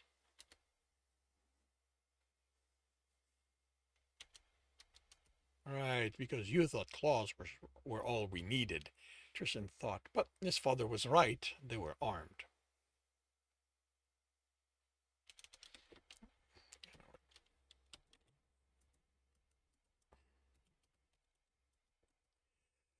He forced his sight to focus and made out six. There were six of them, 4 men and 2 women, muscular and comfortable with the weight of the swords at their hips. They only wore pants, although one had a harness with tools hooked to it. They didn't bother covering up their unhappiness at seeing outsiders. Tristan leaned in and whispered, "They want to kill us. We should kill them first." "Don't do anything," Alex warned. "They aren't the enemy." Tristan eyed the back of Alex's head. When had he forgotten what he taught him? Everyone was the enemy. They couldn't trust any of them. It was just... I so loved my commas back then. It was just a question of time before someone who acted like they were helping turned around and became the problem. Alex stopped, and Tristan almost walked into him. He felt like snapping. Alex should give him a warning when he was going to stop abruptly, but he needed to maintain the act of subservience in front of the others. He frowned. Was he supposed to have a mask on? Which one? Who was he supposed to be right now? Had they discussed how they were going to proceed? He itched to take out the A0 and simply shoot all of them. Things were always simpler after he killed everyone, and if not, at least it would be something to do. He wanted to do something, anything. Tristan stopped fidgeting when he noticed the woman watching him, studying him, both of them. She'd stop approaching at a dozen feet from them. Her guards simply glared. No, they weren't her guards. They weren't looking to protect her. They were just looking for a fight. "Hello," Alex said. Her eyes flicked to Alex before returning to Tristan. She was judging him, he realized. How dare she? What did she know of why he'd had to do all the things he had to do? She would have done exactly the same if she had been in his place, the sanctimonious "Greetings," she finally answered, her tone cautious. "How may I assist you? This region is not on any of the corporation's tourism path. If you are hoping to visit our humble house, I am afraid you will need to leave. This is a place of worship, not one for your people to..." She searched for word, "gawk at." Tristan opened his mouth to reply, but the realization she'd spoken Space Gov standard stopped him. How did she know the language? This far from the cities, there was only one way. She'd been taught it. Then planted here to wait for them. This was a trap. "Don't move," Alex warned, and Tristan realized it was directed at him, not the people before them. He stopped. Reaching for the A0. The warriors in front all had a hand on their sword, ready, eager for a fight. "Alex," he whispered, "it isn't safe. They're going to attack." "They're reacting to you," Alex replied, impatient in his voice. "Get your hands away from that gun now." "Don't listen to him," his father said. "You know very well what's going to happen. You want to protect him, don't you?" The derision in the tone made the word untrue. "Alex, you could get hurt." he explained, to which Alex looked at him, eyebrows raised. Don't do anything unless I tell you to. Is that understood? Why couldn't Alex...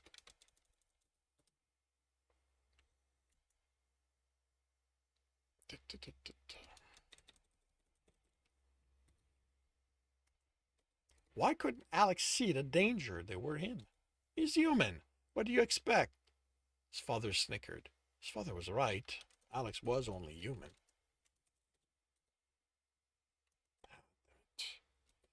Alex was only human. He couldn't see what he did, understand the nuances of people the way he did. Even with all Tristan had taught him, he had taught him. Oh, come on. That isn't what I meant, and you know it. Stop listening to him. You're Tristan. You should be in charge of this little job. Alex might not have been able to read people the way Tristan did, but what Alex could do was evaluate threats. He knew what they were both capable of, how much it would take to take them down. If Alex didn't see a threat here, why did he? Tristan swallowed. He knew what sleep deprivation did. Fine, his father said. If you can't trust your judgment, trust mine. They're all going to kill the two. They're all going to kill the two of you. Tristan glared at his father. Him he could trust least of all. He was a figment of his imagination, he remembered. Alex noticed where he was looking, but didn't react. None of the others did. They were more intent on the little show he was putting on for them. He felt like snarling. Tristan wasn't an act for them to enjoy, but Alex was still looking at him, waiting for a response. He forced himself to react and nodded. I trust you, Alex. I'll do what you tell me. The warriors reacted with disappointment as Alex faced the woman again. We're not visitors. We're here to return something of yours. He took a step forward and placed the case on the ground facing them. He opened it and stepped back. For an instant, the warriors tensed. And Tristan fought against shooting them. He trusted Alex, he told himself. Wasn't so long ago you thought he was going to get you killed, his father said. Isn't he the universe's tool to bring about your destruction? Shut up. Alex was his, not the universe's, wasn't he? She glanced at the case and her face changed. Gone was the guarded expression, replaced by joy. She stepped to the case, bent down, and picked up the defender. She spoke words Tristan didn't understand, holding the statue with reverence. Alex watched impassively as she spoke to the warriors. The one with the pale red fur striped with tan replied, not happy. She indicated the defender, then Alex, as she replied to him. The warrior gave them a warning glance before turning and heading back to the building. The other warriors followed him, leaving only the three of them. His father walked among the warriors, a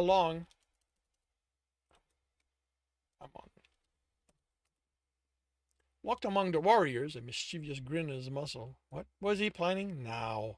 He took a step to go get him. Don't move, Alex said. Tristan froze, but he took another step and Alex glared at him. Tristan lowered his voice, keeping an eye on the woman watching them. He went inside with them. You have no idea what kind of trouble he can cause. Who? Alex's question didn't have any of the worry it should. My father. Who else? As Alex let out a sigh of exasperation, and Tristan remembered again, your father isn't there or here or anywhere. You killed him, remember? Of course he remembered. He'd broken his neck, or had he stabbed him? He wasn't sure anymore, but he did know his father was dead, so why did he keep forgetting? Because you're crazy, his father said, exiting the shuttle and eating a nutrient bar. That's why. How had he gotten there without Tristan noticing? He wasn't real, he told himself again. Growling with annoyance, go away, he mentally told the figment of his imagination. Stop bothering with me, boy. They're the one you should be keeping an eye on. They're the threat. Tristan turned his attention back to them. She looked at him, puzzled, while Alex's expression was a mix of pain, angry, and sad. Tristan's ears drooped, and he felt like he needed to apologize, but he couldn't figure out what for. For what? I am Ehalas, she said, and Alex looked away from him.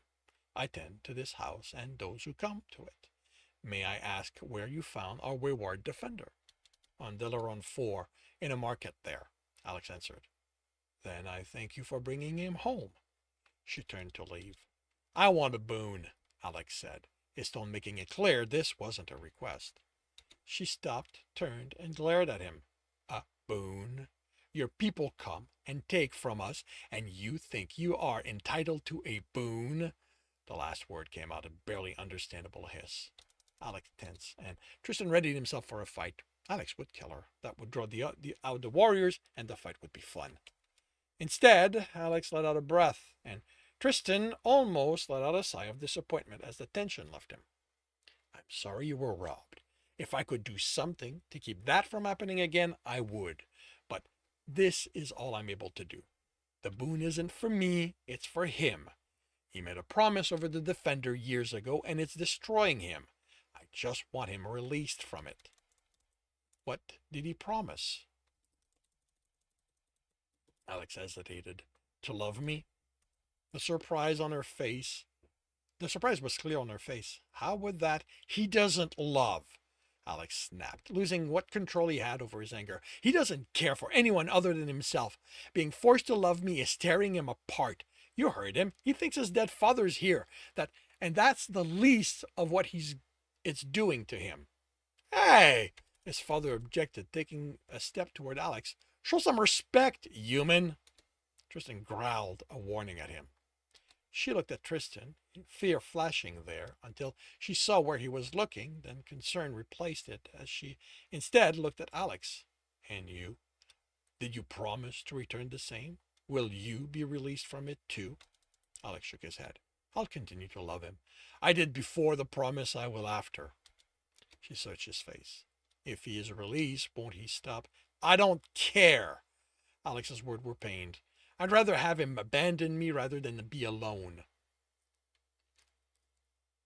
I'd rather have him abandon me, rather be alone than have him be like this.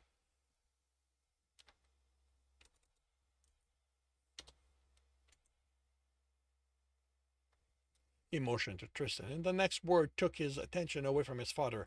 I can't stand that. Tristan couldn't breathe. Alex couldn't stand him? After everything they'd gone through? How? He growled. How could he? What right did he have to say that to him? He opened his muzzle to let him know exactly how he felt. Follow me, she said, the tone in an order, and she headed for the building. Alex followed her, and without being able to unleash his anger, it evaporated. Well, his father said, you were finally going to take care of him. What are you waiting for? Can't kill him standing here. He loves me, Tristan whispered, putting as much conviction as he could in the words. Alex had said as much, hadn't he?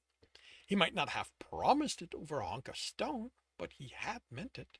He's human, his father said. What does he know of love? You know very well that boy has deeper issues, and why does how he feel about you mean anything? I loved you. I made you strong, taught you everything He ran up to catch up Alex. He didn't want to listen to his father, his dead father, he reminded himself again. He knew love. He'd studied it, weaponized it. His father hadn't loved him. Tristan entered the building a step behind Alex and was momentarily plunged into darkness. Then his eyes adjusted to the low light. Except for not being circular and much smaller, the room was a simpler version of the one in the city. In what seemed to be the rough center of the room was a half sphere emitting a faint light. The other lights were powered, but not trying to appear like firelight. They were simply set at low emission. They were placed between each small statue surrounding the room. Close to a dozen people were in the room with them. The warriors from earlier were watching, while the others ignored them, intent on whatever they were doing by the statues. They didn't like how many shadows there were in the scaffolding holding the plasteel sheet and plates in place. So many places for one of the warriors to hide, ready to shoot them. Where did you learn Standard?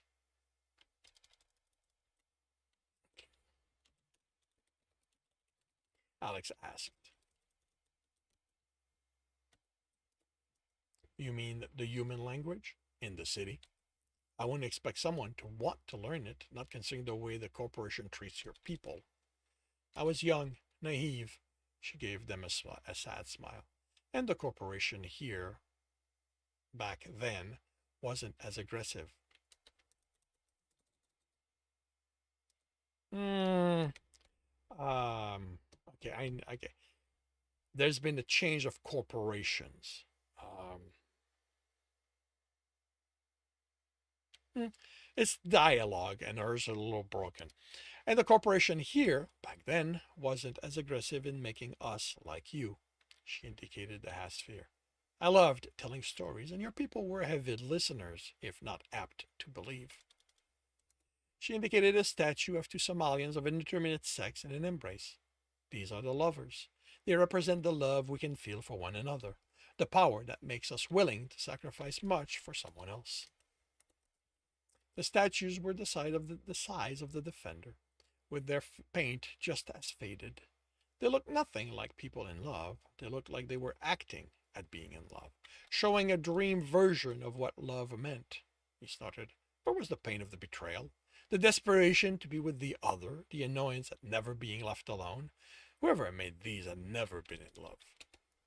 After that one was a statue kneeling to the ground by a stone slab, with pieces of stone carved like gears. Next to her was one holding scrolls to his chest. Looking across the room, he found another one, almost the same, except she was offering the scroll to whoever stood before her, the learner and the teacher. Where in the city they had been within alcoves, here they simply stood on plinths, lining the periphery of the wall. And among the scaffolding stood the aggressor, tall, black, straight. Tall, back straight, claws out, ready, eager to take on anyone in a fight. Tristan peered in the shadows beyond it, looking for the enemy he could feel hiding there. She stopped before a plinth next to the aggressor, one without a statue, one of the 3 among the 12 in the room. She carefully placed the defender on it. If all you had done was return him to us, running a finger over its head, this is where he would go. To be back among his brethren, looking over us, reminding us that we too are part of something greater. She sighed. But as you want a boon for him, from him, that is not sufficient. The stories say that all that's needed is to return him home, Alex said, anger seeping in his voice. She motioned around them. This is a house. It represents all that is the source at its center and the aspects of the border. She indicated the plinth. But that is not his home. She headed for the exit, and Alex glared at her back, but after a breath, he followed her. He followed. Tristan started after him, but he caught motion in the shadow and froze. He'd known someone was hiding there. He sighed again, and he stepped to the scaffolding. The easiest way to deal with this opponent was to bring it all down around him. If nothing killed his opponent, it would at least pin them in place, and he could finish the job. He had a hand on the metal bar, ready to pull it out, when an errant beam of light showed him gray fur and the flash of white teeth and an amused grin. He let go of the bar. His father was trying to goad him into bringing down the wall, playing off his lack of sleep. Why? He looked around. Why would his father was dead. This was a figment of his imagination. Part of him was doing this. Why did part of him want to destroy this place? Alex's back was vanishing out the exit, and Tristan ran to catch up to him. Doing a lot of running after that human, his father said, even though he's supposedly someone who belongs to you. Shut up, he growled, and caused Alex and the woman to look at him. It's my fa... He shut his muzzle. They walked around the building, then followed a visible foundation in the ground. The foundation wasn't the exact circle he'd seen from the air. He could see where alcove had been placed at regular intervals. She stopped at the 4th alcove and crouched and touched the ground. This is where his home was, where he was stolen by your people. He stood there, watching over us, reminding us to look after one another, to protect those weaker than us. She motioned to a depression in the ground in the center of the marked foundation. That is where the source should be, where it will be again once the house is rebuilt. If you rebuild it, Tristan said, looking around. If you rebuild it, Tristan said, looking around. We will rebuild it, she stated. The corporation won't let you. He indicated the different depression. This isn't the first time this place was rebuilt and destroyed.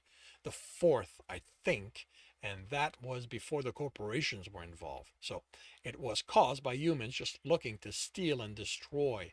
The corporations destroy anything that makes alien different from them. This isn't going to survive. She didn't look at any angrier or even perturbed by what he said. So we should stop trying. Because the corporation want us to bend to their will, to become human. We should abandon who we are. She smiled. Would you? Tristan indicated the space where this building had stood. I am not this. We are. Okay, Alex interrupted, his anger climbing. If that's his home, why did you put him there? Why are they all in there if this is where they belong? Would you stay outside, exposed to the elements? Alex snorted. I would, I have. And did you call that home? Alex's mouth snapped shut. Tristan saw the explosion come, and he wondered how long it would take for the warriors to realize what had happened. How long until they ran out and he could fight them? Alex let out a breath, and Tristan sagged. No explosion. Are you telling me we came all this way for nothing? That you won't do anything for him? We brought the defender back. What else do you want from us? The stories are stories, she interrupted him calmly. They inspire us to be better, to keep our word, to make penance when we have to break it. You are looking for some outside force to intervene and fix what you feel is wrong with him. But that is not how the source is. It isn't how the aspects are. You should not be here for help. You should go consult one of your doctors. Many of them have studied my people. They will be able to help him.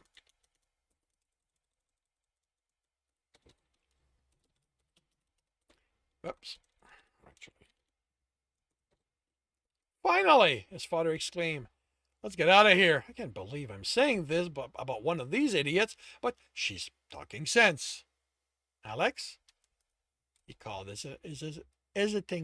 hesitatingly. What's the job? To get the defender to fix you, he replied flatly, not looking away from the priestess. He wanted to Alex there was nothing wrong with him, but there was his dead father urging him to leave.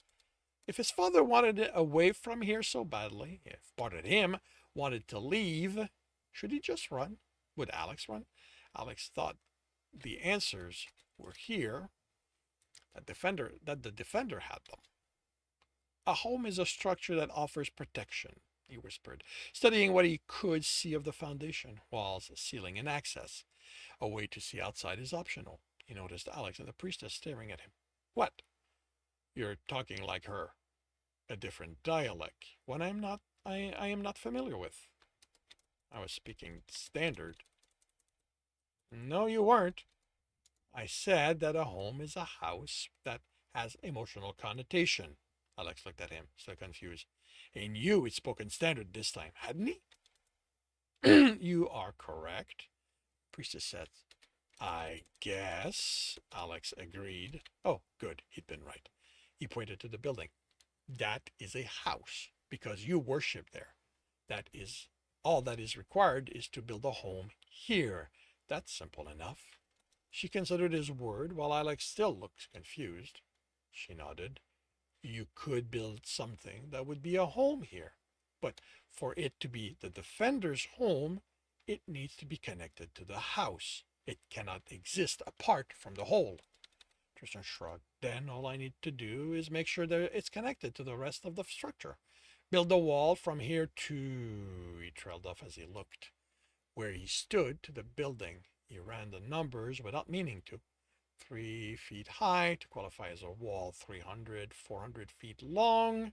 He staggered. No, That couldn't be it. No, he pleaded to Alex. We brought it back. We can go home now. We don't need I don't need to be fixed. I'm fine. His father snickered. Oh, shut up. You've never done one thing for me in my entire life. You can at least do that. Alex watched him, the worry marring the mask of cold disinterest he was trying for. I suppose that would work, the princess mused. It would adhere to the spirit of the stories, but you, Tristan snarled, making her step back. You want more from me, don't you? Blowing up a building wasn't enough for you. You want me to build one. Well, get your own people to do it. I'm not your tool. He motioned to Alex as he stepped toward her. He's mine, my weapon. He's going to kill you, and when I tell... He had to stop because Alex stood before him. How had he moved there without him noticing? Move. No. The word was hard. Alex, he warned, putting as much threat in his tone as he could. Alex didn't react to it. We came here to get you back to yourself. I'm fine. You keep talking to your dead father. That's not you being fine. You're out of control, Tristan. That isn't who you are. That isn't who I want. Alex, move, or I will move you. Alex crossed his arm over his chest. Go ahead. Tristan raised a hand. His hand claws out. Alex's eyes showed no fear of what was coming. I'm waiting, Alex said. I'm standing in your way. You remove any obstacle in your path, right? As hard as he tried, his hand wouldn't come down. Alex nodded. This is you being fine? He turned his back to him and exposed back the easiest kill there was. What are you waiting for, boy? He was trying. He wanted to kill Alex and wanted to do so multiple times. So why was the human still alive? What was wrong with him? You know, there's the stone in the ground, on the ground. And took it and looked at his hand. Who was he if a human like Alex could simply stand in his way? What was he if he couldn't kill that one person? Oh, actually, no. It is in the ground. Tristan sunk his finger in around the stone and pulled it out. It was larger than his hand and heavy, a decent weapon, something that would make bashing a head in easy. Alex, then the priestess. Alex stood there, his back to him. She looked horrified. He didn't have to see Alex's face to know he wasn't worried. He knew the truth. That was why they'd come here. It was time for Tristan to admit it to himself. Something was broken. He turned the stone over in his hand and looked at the distance separating him from the building. It could be a decent weapon, or it could be the start of a wall. He headed for the building, 400 feet long, 3 feet high. That was the price he had to pay to fix what was wrong with him. He would pay it. And then he would get Alex. And then he would kill Alex. And that concludes chapter 10 of Once Broken. If you are enjoying this, please leave a like. If you want to know when the next chapter will be up, subscribe and hit the bell. If you want to read the book as well as the others in the series, they are available at all major e-retailer. If you want to support me and get access to basically everything else I've written, that is on my Patreon. And if you want to listen to these live, it's every Tuesday morning, 8 a.m. Eastern Time on Twitch. The links are in the notes, and with that, I shall wish you a good day.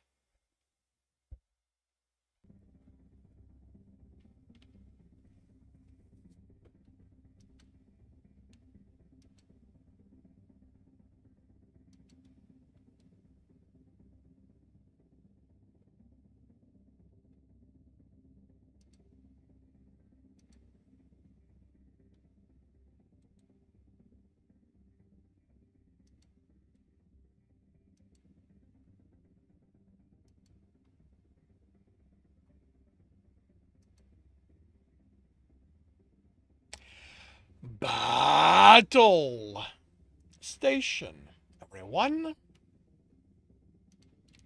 Battle Station. We have 32 allies. We are going up against 77 enemies. Alrighty, the Sergeant is in the first place. Sylvan is in second. Raliev takes over third. Sorry, takes over first. Sylvan is in second. Spring is replaced by Mr. Fluffy. Raliev is in first. Sylvan is in second. Blue or Sweet takes over third. Looks like we're gaining superiority. Blue or Sweet takes over third again. Sylvan is in second. Raliev is in first. And we're down to 3 enemies. We are down to 1. And we are done.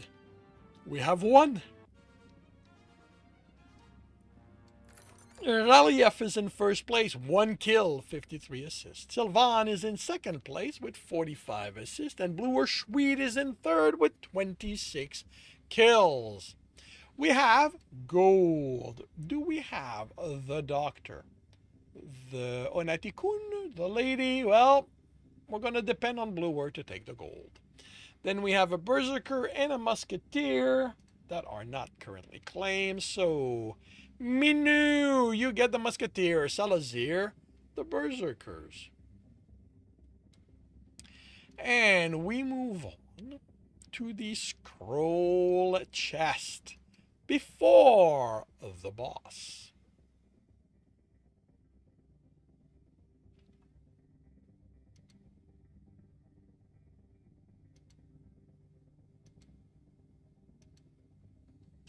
Alrighty, I am on my singles. That means I am going all the way there. And it is time for my Lancer. I'm going to start up here.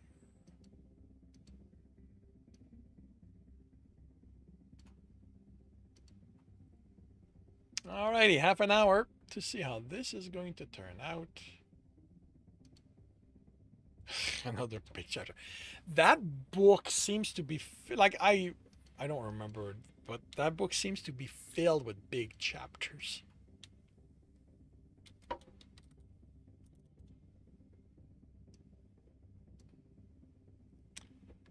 Just need to take care of this.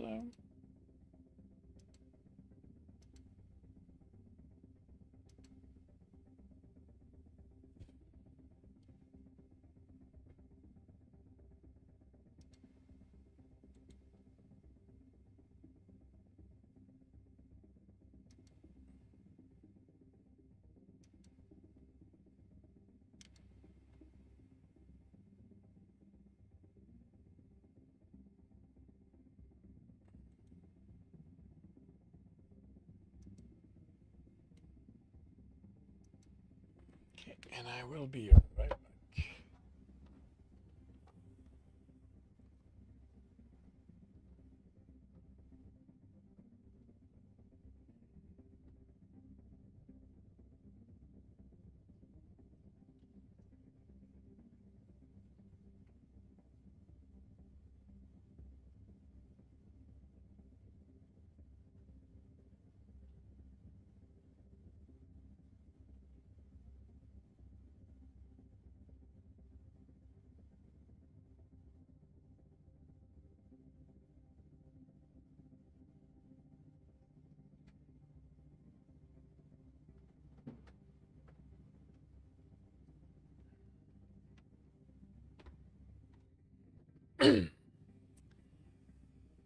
All right, so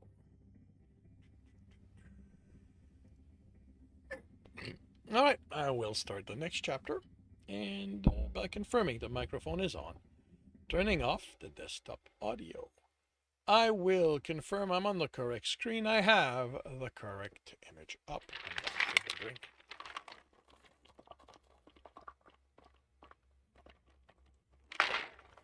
Before I dehydrate to powder. Correct image is up. I am starting the recording, and I will see you on the other side. Welcome back to another reading and correcting with me, Kindar, the Tiger Writes, and Ty, the Tiger Supervisor. These are where I record a chapter. Sorry, I read a chapter from one of my stories and correct it as I go. If you want to listen to these live, it's every Tuesday morning, 8 a.m. Eastern Time on Twitch. And if you want to support me, that is on my Patreon. Today we are doing chapter 11 of Once Broken. Alex didn't know how to feel as he watched Tristan, on his knees, place one stone after the other on the foundation's demarcation. That he was working on the wall meant he was moving toward being better. But how long would this take? He knew it hadn't been realistic, but he'd wanted to show up, hand over the defender, and have Tristan be himself again. He picked up a stone, but even before he took a step to help Tristan, the priestess caught his arm. "Let go of me," he growled. "You cannot help him," he glared at her. "I'm not going to just let him do all the work. It's going to take him days. It is his boon, so the work is his. You read the stories. This is not something that can be done through proxy. What do you care how we do it? You don't even believe in them." "You are wrong. I believe that the stories have something to teach us, that they guide us to live better. I do not believe they are a way to manipulate the source to do your bidding, but," she raised a hand to silence him, "I understand that you and him believe so. Sometimes the belief in something is enough to help someone through a difficult time." Alex snorted. "He doesn't believe in any of this." She canted her head and looked at Tristan as he picked up another stone, looked at it intently, then put it on top of the one by the building. "Then why is he building a wall?" Alex tried to come up with an answer other than screaming because he's broken, but nothing came. If Tristan had been fine, he would have laughed at all of this. She placed a hand on his shoulder. "Whatever comes of this, both of you will be fine." The tone was gentle, but Alex wanted to strike her for saying it, for believing it. If she'd been a man... Okay, no. If she'd been human, he wouldn't have hesitated. "I have other duties to attend to," she said as she removed her hand and left. He continued watching as Tristan worked, slowly, mechanically. There was none of Tristan's usual enjoyment in building something, but maybe that was reserved for things he could cause destruction with. Maybe this was so boring, he'd shut down his mind and let the body work by itself. As if he'd heard the thought, Tristan snapped words Alex didn't understand to someone who wasn't there. No, he was aware of what he was doing. He hated that he couldn't help, that he was afraid any help he gave would render the act worthless and Tristan would remain broken. He hated his indecision, hated that he was afraid he should make a decision, set the mission, stick to it. It was what Tristan did. As dangerous as leaving Tristan unsupervised was, he couldn't stay here. Watching this would drive him insane. He could already feel the despair trying to claw its way up from the pit of his stomach. So he returned to the hover. He looked inside and saw Jacoby still in the pilot's seat. The hover still powered. "Shut it down," he said.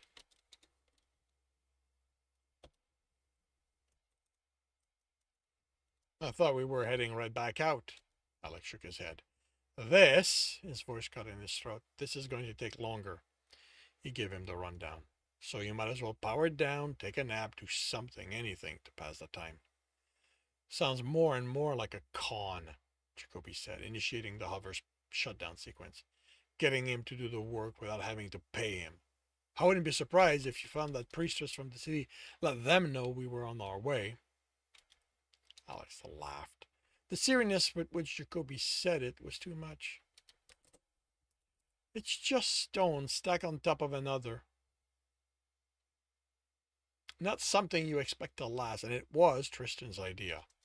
The best cons have you thinking it was your idea." Alex rolled his eyes. "Tristan isn't in any state to do his usual high-quality work." He nodded to the hovers missing panels. Tristan had to remember what he'd done with it as part of preparing the hover for them. Then a nap sounds like a good idea, Jacoby said, heading for the couch. Take my room if you want. You shouldn't have to bother with a second-rate bed now that we're here. Where are you going to sleep? Alex shrugged. He'd only taken the room so he could be alone with his emotion, so he could scream if he needed to and not be heard. Now, if he needed to, he could run to the forest and let it out. Jacoby went by the bed and turned the field on and opaque. He connected to the hover's comm, hoping to hear the network, but it was still silent. Something else Tristan had disabled to ensure Leisure Tech couldn't track them. The silence became oppressive. He considered taking a nap since the trip here hadn't been the most stressful, having to deal with Tristan's outburst, him trying to take charge or just screaming at both of them. But sleep meant dreams and nightmares, and while he didn't fear them enough to resort to stims, inviting them wasn't appealing. He looked at the mess that was Tristan's room.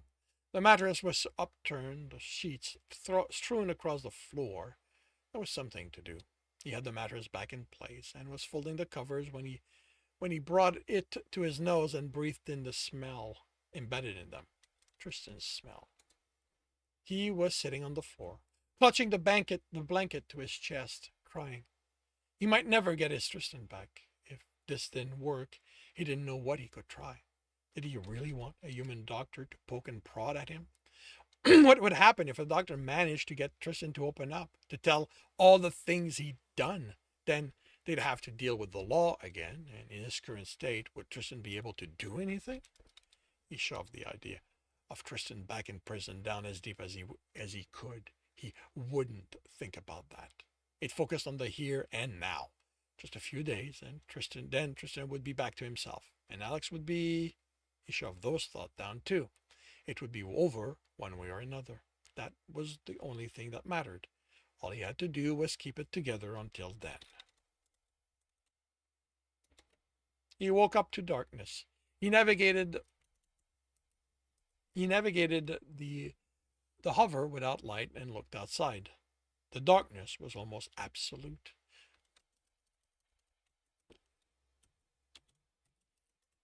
The kind of darkness only possible with the absence of people, or human at least.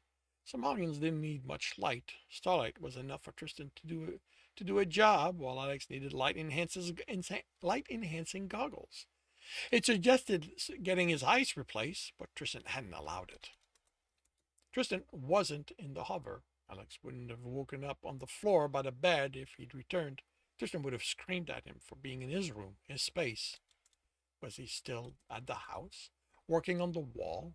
Maybe he'd fallen asleep out of exhaustion. There were no light to tell him where the house was. The only light other than the stars were in the distance, the town.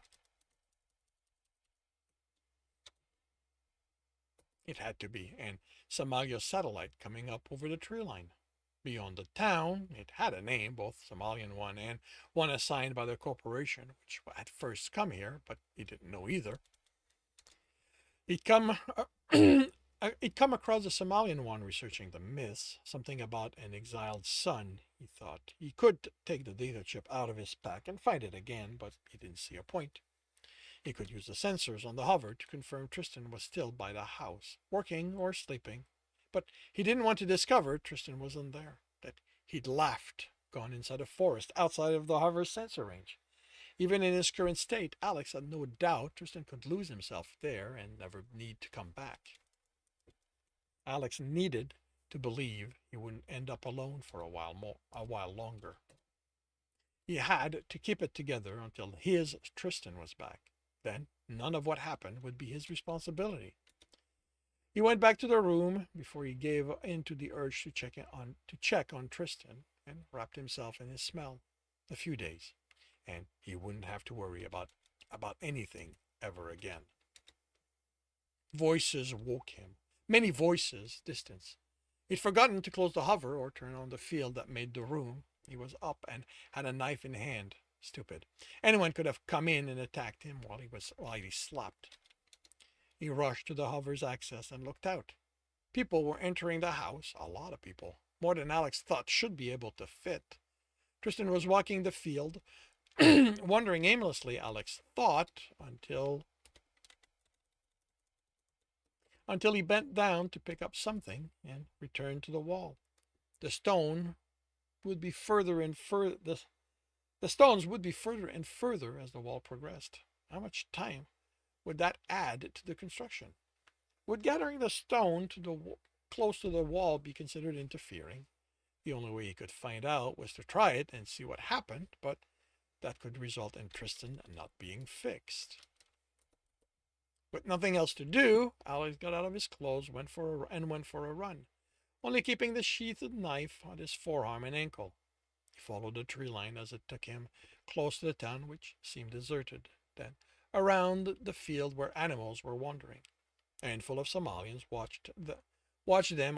The handful of Somalians watching them only reacted to his presence by watching and leaning close to one another to talk. Alex put them out of his mind the moment he couldn't see them anymore. He saw people leave the house as the tree line took him back toward it. The priestess headed to what was her home, a small wooden cabin by the tree, as Alex ran behind it. She looked at him more attentively. When he approached the hover, Jacoby was outside, mug in hand. He saw him, headed inside, and came back out. When Alex reached the hover, Jacoby threw him his clothes. You know this isn't back home, right? Alex looked at the clothes. Why? Because here you have more than just one woman who enjoys the titillation of watching two naked men running by in view of her house. I doubt anyone here even knows what I should or shouldn't be wearing, and if they do, I don't care. He headed inside to shower. He came out of the sonic shower knowing he was clean but not feeling it. It didn't matter how often he used those. They never felt as real as water. Jacoby was stretched out on the couch, reading. Alex put his sheath back on his forearm, taking the polycarbon knife out as he headed outside. Going to give the local another show, Jacoby commented, not looking up from his datapad. No, then maybe you should put pants on. Not while I'm training. Jacoby looked up. You in tech, Tristan? You do practice naked? Yes, and? Alex glared at him. Nothing. Jacoby replied with a grin that implied there was a lot he could say. Alex headed out, moved away from the hover, and began the motions. It took him a few tries to find a rhythm by himself. It had been years since he hadn't had a sparring partner, and he kept lunging too hard at an imagined attack from Tristan and throwing his balance off. The priestess entered his peripheral vision, stopped with enough distance between them she wouldn't get in his way. He continued through a sequence of strike, blocks, and parries, and slowed to prepare for the next one. May you have a fruitful day, she said, then turned to leave. He should have let her go and continued practicing. He wasn't here to be nice to her or anyone. His grandmother's voice sounded in his head, soothing, even when she pointed out he did something wrong. Politeness is free, Alex. It costs nothing to return it. Good morning. He wondered how his grandmother was doing. He hadn't contacted her since leaving a meal with her for her own protection, he told himself. The priestess paused in her turn. To avoid any kind of uncomfortable silence, he nodded toward Tristan. Do you know where he slept? She shook her head. I am not aware he did. He was still working when I went to bed and when I woke up. Alex sighed. I would think you would be pleased.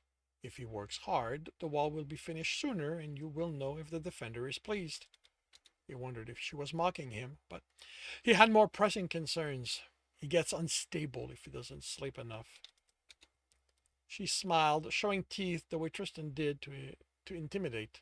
We all do. He can be violent. You should tell people to leave him alone, he indicated a handful of people who watched Tristan work. I will let them know. May I ask a question? Sure. He turned and began a series of slashes. Is your attire now common among humans? No. Tristan got me in the habit. He requires that's how we train. Is it a problem? He reversed a knife and picked up speed. No, simply unusual. It was a common complaint among visiting humans in the city that we were not covering ourselves. You're wearing pants.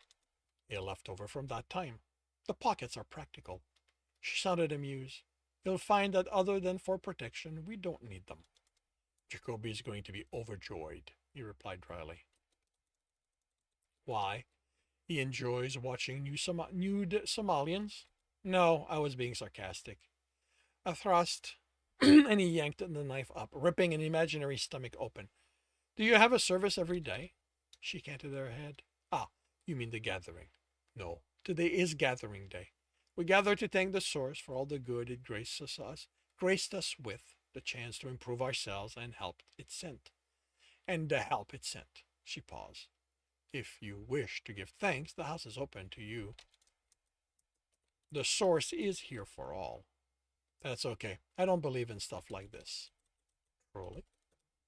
The question 3 is written him off. If you don't believe, why are you here? A voice asked in the back of his mind. Because somewhere, somehow, Tristan did believe. It was the only way the defender could have bound him. He tried to get back into the motion though his emotion threw them off. Fear, doubt, hope, anger. He brought them under control. Only a few more days, then Tristan would be charged again. He wouldn't have to worry about any of this anymore. Has he eaten? Not that I'm aware of. He went to the hover he went in the hover, took a handful of nutrient bars, and put on pants before heading out. Tristan stacked the stone on the others. He was working on the second row, being halfway to where the alcove would be. He had no idea if that was slow or fast. This wasn't the kind of work he'd ever seen someone do. They had machines for this. Did you eat? I'm working, Tristan replied. You need to eat once I'm done. Tristan, will you shut up and let me work? Tristan took a step back at the anger in the voice, but Tristan wasn't looking at him. He was glaring to the left at nothing. Not even the Somalians watching. Like I care, Tristan grumbled. Since you have no intention of helping, just shut up. Alex placed the bars by the house's wall for Tristan to find and left him to work. He'd done a layer and a half overnight. How many were needed for it to be finished? They couldn't expect him to do the whole wall. Not this way. A few more days, just that. Then it would be over. Life was boring. Alex realized the next day when after his run he had nothing to do but practice. How did people do this, day in and day out? This not having anything to do. How had he lived this way? He hadn't. He'd add things to do, a computer, the network systems to coerce missions. Back when he was a corporate lackey, he'd go through alienation, spend time with the aliens there, go home, cook, practice coercion. He used he used a few minutes digging out a bottle of tanning pills. Then, when he realized his skin was turning red, he'd only used a few of them back when he lived with Tristan at their home, before his skin maintained a tan without help. He wouldn't be here long enough for it to matter, but he didn't want to spend that time dealing with a sunburn. He wished he had the connection now. A way to talk to the network or just listen to it instead of walking aimlessly through the town's building. But there weren't any computers he could hear. There was there was the waiter. There was the weather station and some of the farming equipment at processors, but while the station was connected to the network, it was on a dedicated connection to the weather monitoring station, the weather monitoring satellite, and it had nowhere near the processing power Alex needed to coerce his way out of them. The farming equipment didn't have their usual connection to the network. Not that he could have done much through them either, but it told him they hadn't been acquired legally, or maybe they were old machine someone here had managed to repair. He smiled to himself, like anyone here would know how to fix that level of technology. How could anyone live without a computer? What did they do all day? It was the boredom talking. He knew it. He could see how everyone would kept busy making repair to houses, or should he call them home? Was house exclusively for the house? He could smell meals being prepared. In one field, people tended to the animals. In another, they were farming. He came across a group working leather and hides. They were almost nothing. No wonder the priestess hadn't reacted to him being naked. The only thing he saw some of them were aprons for protection and harnesses for tool, and the occasional sword and knife, which meant, he realized, that the warriors who had welcomed them had worn pants because they expected a fight. Why just pants? Not also a shirt? He headed back to the hover and found Jacoby had removed the outer panels. What's wrong with the hover? Nothing. He hasn't damaged. He hasn't damaged, indicated Tristan. There's only so much reading I can do. Tuning this will help keep me busy until tech's done and we can leave. His name is Tristan. You know it, start using it. Jacoby pulled out the section of the hover he was in. I know him as Tech. I told you before, I don't care what he's done out here. Back home he's Tech. That's who we know him as. That's who he's going to be again when we get back. So no, I'm not going to start calling him something else just because you don't like it. Alex looked at the man, too stunned to be angry. Did he actually think Tech was the real one? This went beyond delusion. No, it didn't, he realized. He'd been the same way. How long had it taken him? How long had he seen Jack in the littlest thing when Tristan didn't beat him up as badly as he could? That he'd convinced himself being forced to have sex was a show of caring. Jacoby wasn't delusional. He'd simply fallen for Tristan's trickery and hadn't been forced to live with anything that utterly contradicted it. Contradicted what he believed in. He could explain what he was seeing with the drugs, the trauma. He was in for a shock once Tristan was back. All right, fine. You call him what you want. How long until you have it back together? Jacoby smiled. He probably saw this as a victory. I can have it back together in a couple of hours. I'm just giving it a proper adjustment. Whoever Tech stole it from never took it in to be looked at. Alex ignored the use of the name. Can you reestablish a connection with the network? I'd like to have something to do. Sure, if you can get me a broadcasting array. Tech took it out and dropped it off somewhere before bringing it to us. Alex sighed. So it's going to be utter boredom for me. You can help if you want. Alex shook his head and went in. Mechanical and electronics are Tristan's thing. I do the killing and coercion. I don't think anyone here will appreciate it if I start killing. No one anywhere appreciates that, Jacoby replied. Alex went through the cabinets. He'd searched them before. When looking for Tristan's stash of stim, he had been certain was hidden. And he'd seen binoculars. Now he was wondering if they'd let him pass the time. He found them shoved in with lamps and other camping equipment. Who bought a hover like this and then put a portable habitat in it? Checked the binocular setting and found it had a zoom function. Good. He climbed on the roof of the hover and set about looking at the fields with the animals and herders. 8 men, buff, furry, naked, worked in the field, 3 of them staying at the periphery while 5 others herded the animals. They used hand signals to communicate, but Alex was more interested in admiring their bodies than figuring out the code. He watched them for half an hour as they rounded the animals and harassed each other, sometimes ending up in a tussle that left the participant excited, but none of them appeared to react to it. With nudity being normal, erections were also considered normal. While he enjoyed the sight, Alex felt himself blush. He knew he wouldn't be able to be as comfortable with that as they were. A group of men and women joined them, carrying food. And while they ate, 2 of them stepped away, holding each other close until they were out of sight. He had a good idea what they would be doing, and he wasn't interested in spying on that.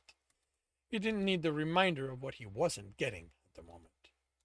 After eating, the herders went back to their work, although it sometimes felt more like play to Alex. After another hour,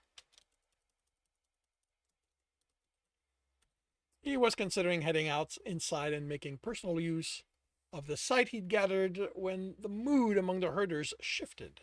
They tensed, and as they did, Alex felt his own tension increase. They were on alert, looking up and over the trees. As he started searching the sky, Alex heard the high-pitched sound in the distance. He found where it came from. A hover was approaching. He couldn't make any details from it, but the herders were now in a hurry.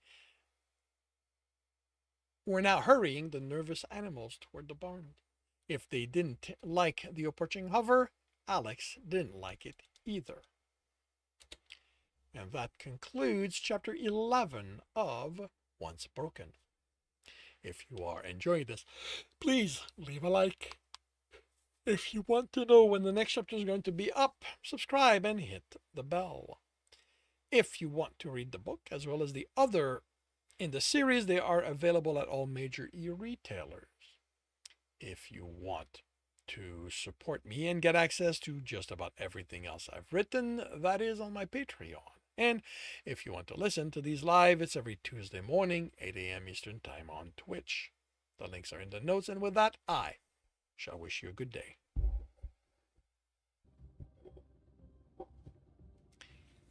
Alrighty.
Battle Station. Everyone. Battle Station. We have 32 allies. We're going up against 60 enemies. Mavadofox is in first place. Sylvan takes that over. Sigma is in third.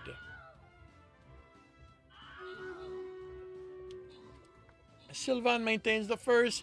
Mavado is in second. Supernova takes over third.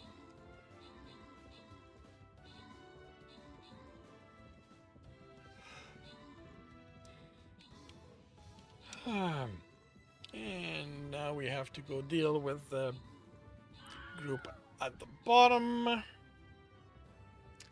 Master Beam is now in second place. Mavado is in third. Minu takes over third. Sylvan maintains the first. Looks like these things are a little tougher than we expected. Sylvan maintains the first. Minu is now in second. Minu is now in first. Sylvan is in second. Oh, Master B takes over second place. We're done. We have won. Minu is in first place. 9 kill, 12 assist. Master B is in second place, 14 kill, 5 assist. And Sylvain is in third, 18 kill, 1 assist. We've got gold. Do we have a Dr. Derp, the Lady Wrights, and Almighty Kun? A bluer Swede is there to take the gold.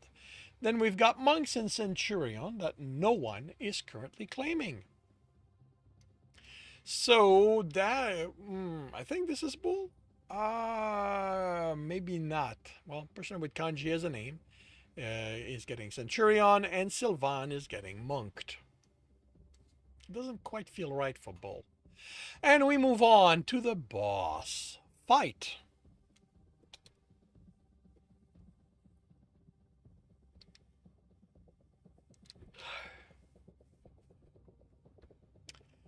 And I am still on my singles. That means it is time for... where are they? For my Lancer.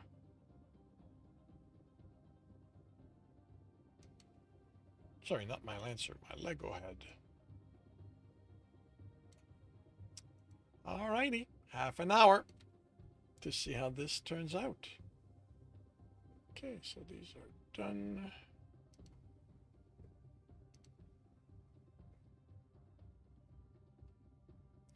This needs to be moved here.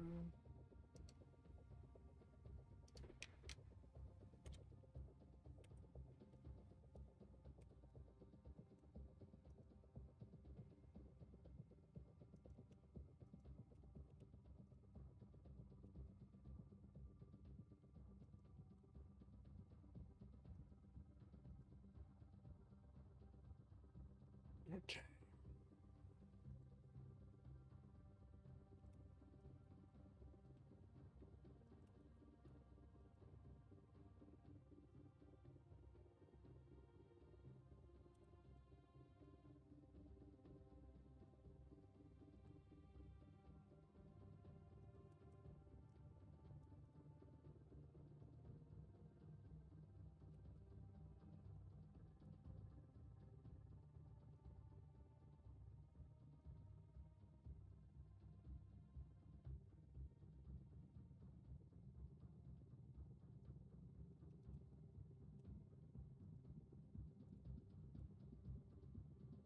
Oh, hey, Dinosaur Bob. Welcome to the stream. I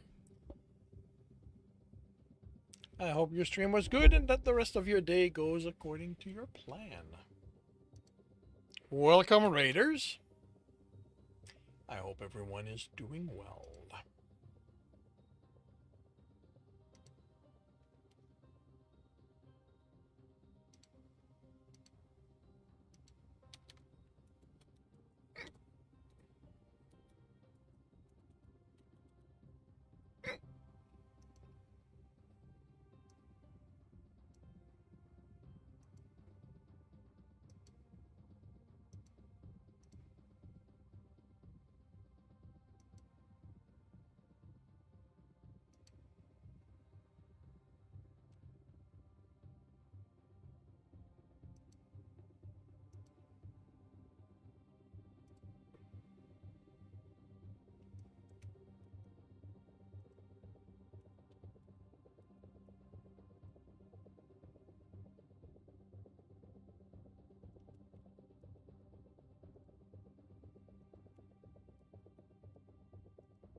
All right.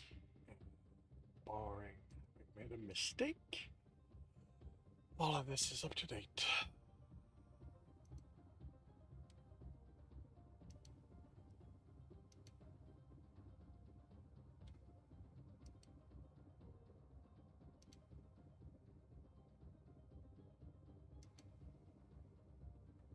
Okay, if you're still here, there's... Did I do this? Let's see. You're here. Yep, you are. So I am done with this.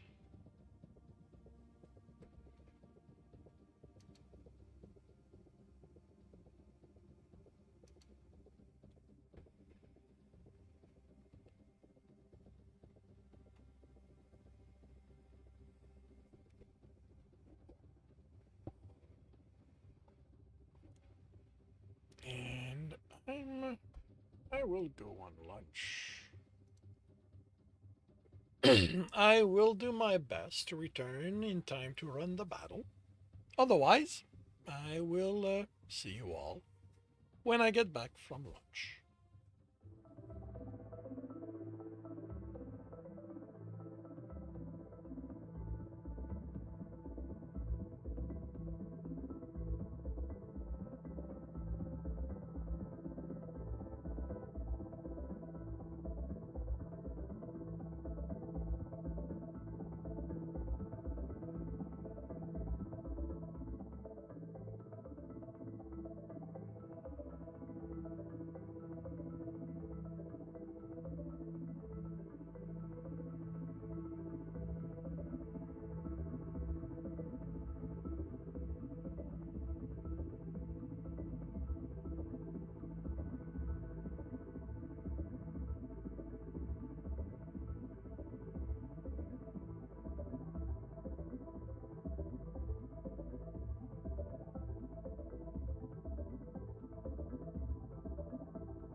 Atoll Station.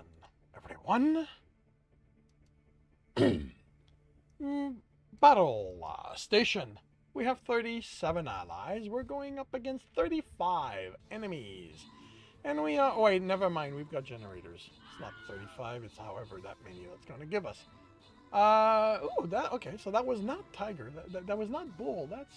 I don't know. Tiger? Monster Bee is in second place. Bluer is in first. Tiger is in first place. Bluer is now in... Minu is now in third. Master Bee is in second. And how are we doing for enemies? Well, we need to get rid of the generators. Well, we've got a flying rogue over there, taking care of the one at the bottom. I'm going to take care of the other ones. Interesting. Minu's in first place. Master Bee is in second. Tiger's in third. Looks like we might actually have this. I got a lot of kills. And we are just about... Oh, wait, no. There's a bunch in the bottom. Oh, but we're about done anyway. Let's see. Master Bee is back in second place, and we are done. We have won. Minu is in first place, 12 kill, 18 assist.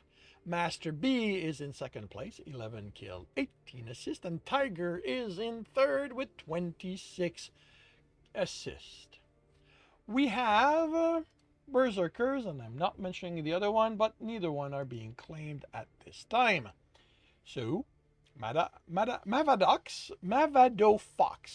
gets the Berserkers, and the Sergeant Kate Dog gets the Unmentionables. And we have cleared the boss. We move on to the next 1, 2, 3, 4, 5, 6. That's 3 hours. Maybe?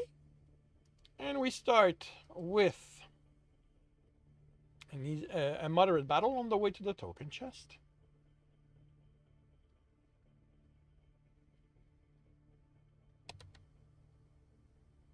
Alright, I'm on my singles.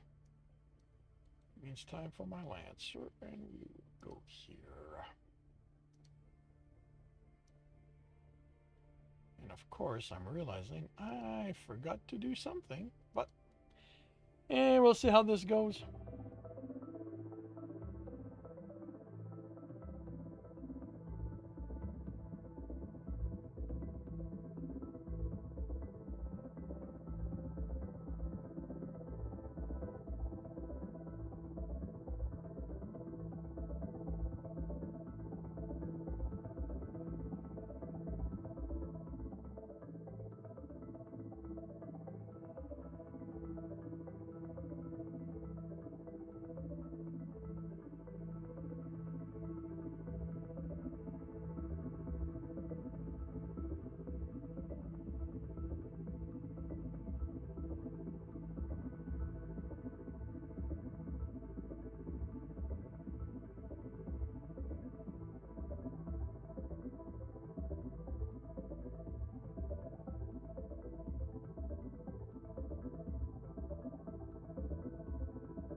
battle. Wait, really? Not ready? Okay, now. Battle station. Everyone.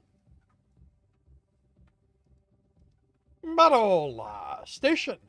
We have 47 allies. We are going up against 34 enemies. Sigma's in the first place. Lux off Offertor. Lux is in third. Lux is in first. Sigma's back in first. Jesse's in first. Lux is in first again. Jesse's in second. Sigma is in third.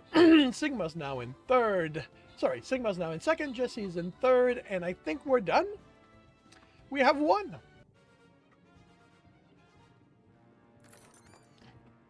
Lux Offertor is in first place with 16 assists. Sigma OS is in second place, 15 assists. And Jesse Koo is in third, 13 assists. We have gold. Small and smaller, or smaller and smallest. Do we have the doctor? The lady? How about an Onatikun? Well, then Bluer will take gold for the team again. Then we have a Buster that no one is currently claiming. So, Spring 7 gets the smallest gold. Dimarvalk gets the Buster. And we move on to a hard battle on the way to the token chest.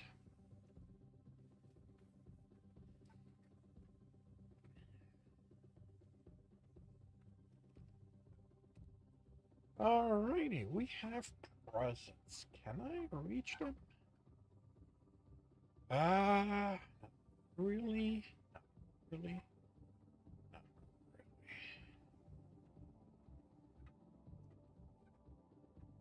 But it is very tempting to try it, because all it will take is a couple of steps forwards.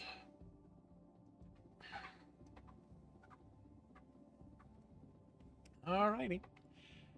Half an hour to see how this turns out.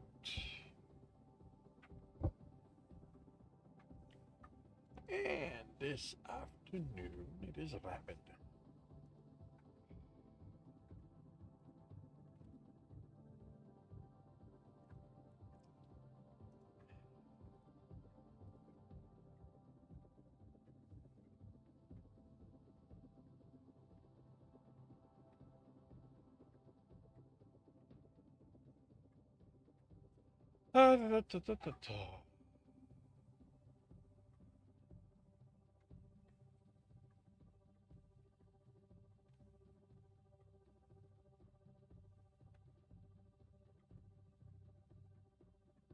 Okay.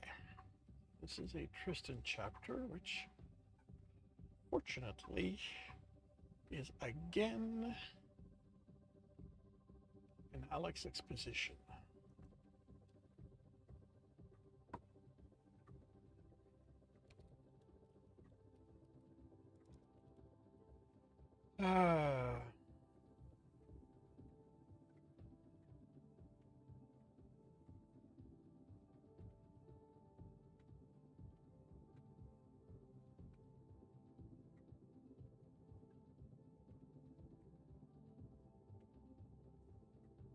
So how do I write this?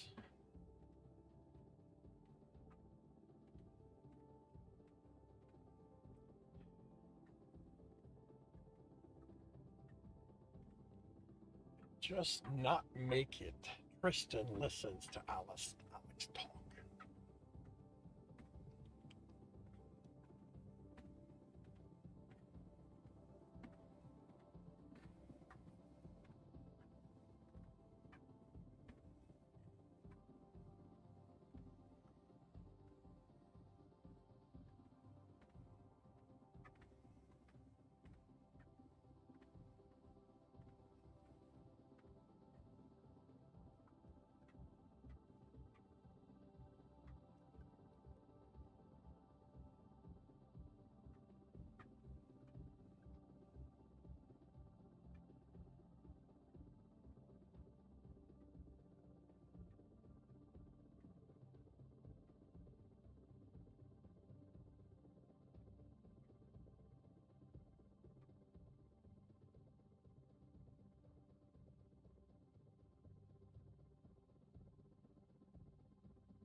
Atoll Station, everyone.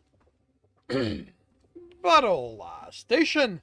We have 50 allies. We're going up against 51 enemies. And I guess I am not going to the gift.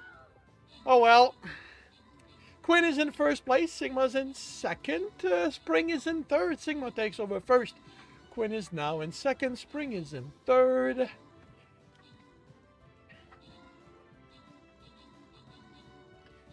Not that it means anything, but I'm making up not getting the gift by racking up the kills. Sigma's in first, Quinn is in second, Spring is in third, and looks like we're dead. Sigma is in first place, 6 kill, 8 assists. Quinn is in second place, 1 kill, 10 assists. And Spring is in third with 11 kills. We have gold. Do we have the Dr. Derp, the Lady Knights, and Onatikun, or a blue? Oh, Bluer is not even. Wait.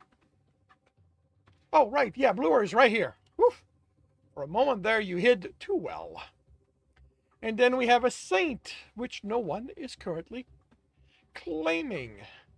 A basic dog gets the gold, and Tiger gets the Saint. And we move on to a hard battle before the token chest. Token. Yeah, this is probably where we'll end the day, which means that tomorrow we'll do that and that. I mean, that's if we don't lose any battle. Alrighty. Ooh, presents again.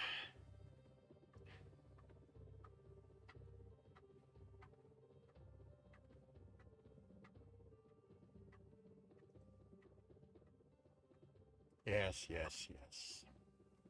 I am trying again. And in half an hour, we will see if how this turns out.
Battle Station. Everyone.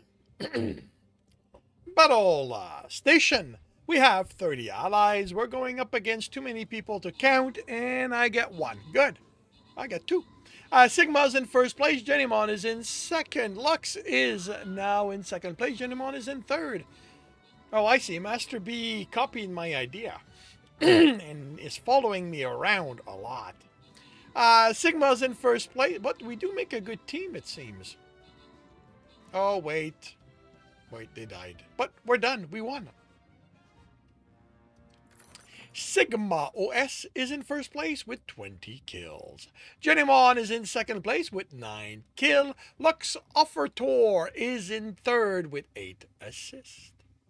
We have Shinobi, we have healers, we have no one currently claiming any of them. Genimon gets the Shinobi. Lux Offertor gets the healer. And I get scrolls. And we move on to a token chest.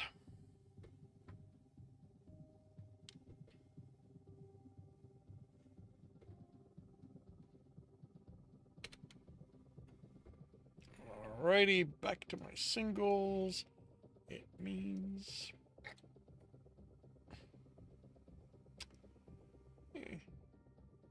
my Lancer, which we'll place there. And in half an hour, we will see how this turns out.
That is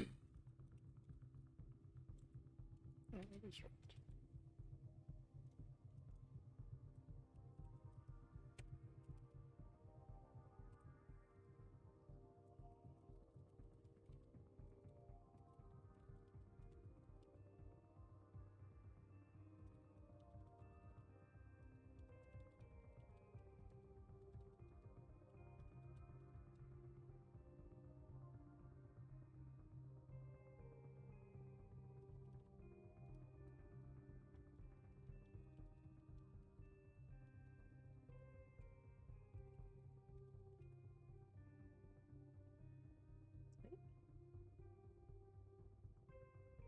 Oh, could have sworn there was an in there. Yeah, let's actually fix it.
It's it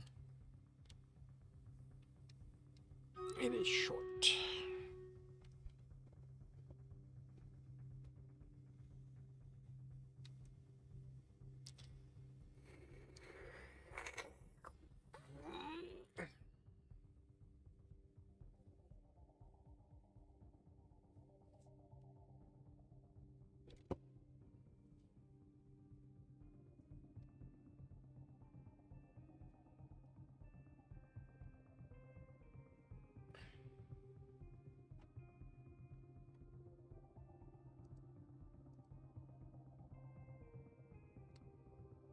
Battle station.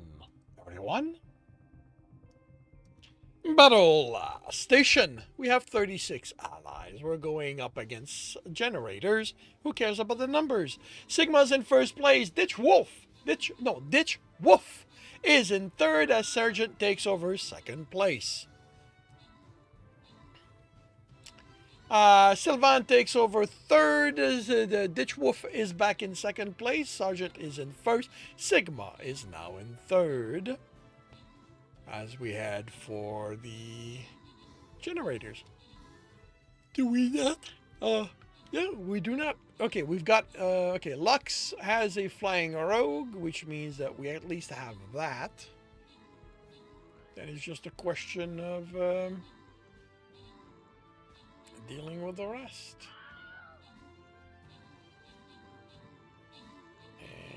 And these guys are stuck in the corner. Let's see. Sylvan's in first. Spring is in second. A basic dog is in third.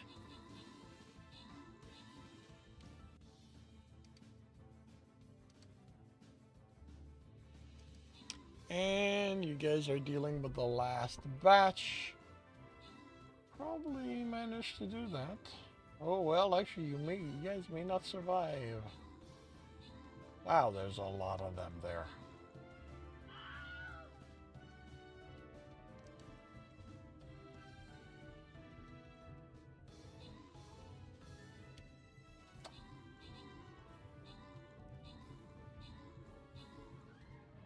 Yeah.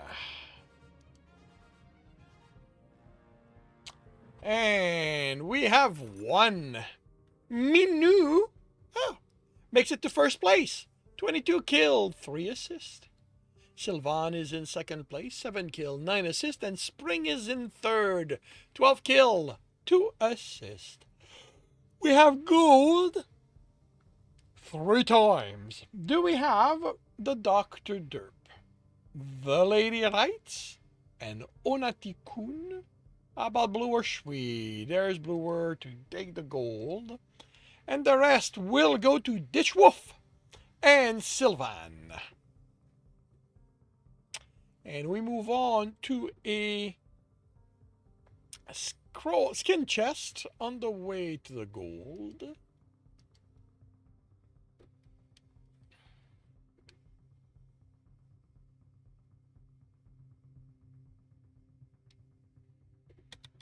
And I'm still on my singles. That means it is time for my fairy. Hang on, let's start up here.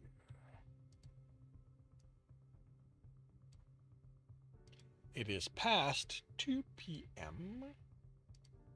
Time for me to check in on the shop. Anything not 30 gets purchased, and that's only one thing. Alrighty, so half an hour to see how this is going to turn out, and now to check in on the viewer side.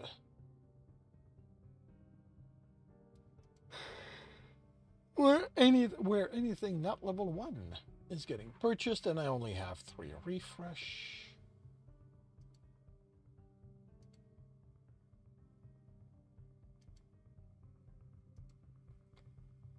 And that is 2, and there's the 3rd.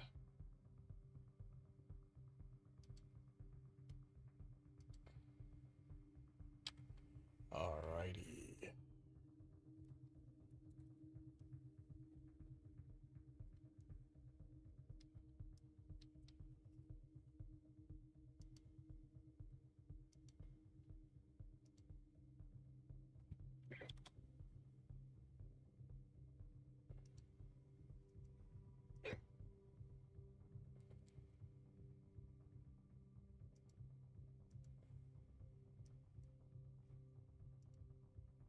How do you go from Algot to Colgate?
Oh, right.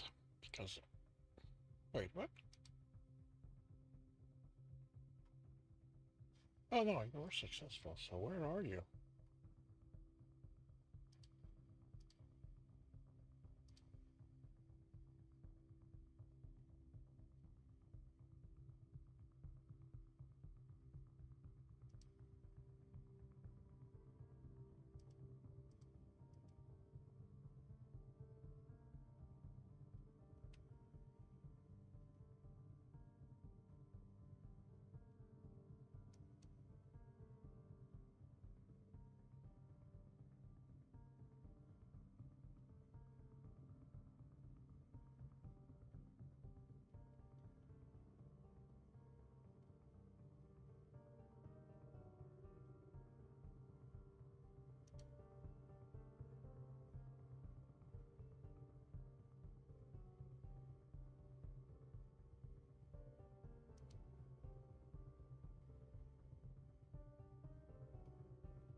Huh. How did I not see you there?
Why am I still getting that?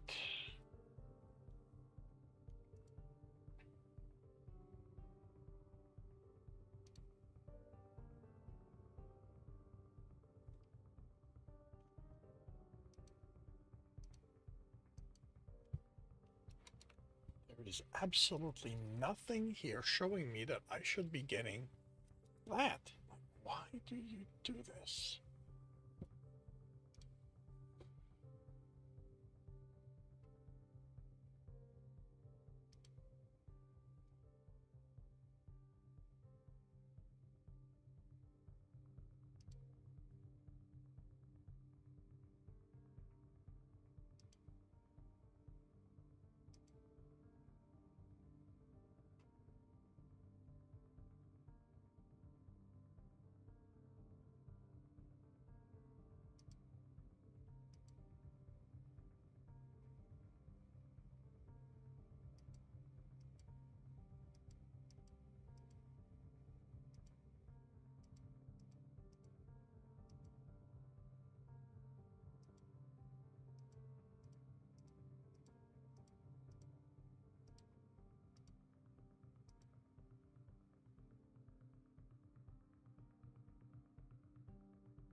actually works.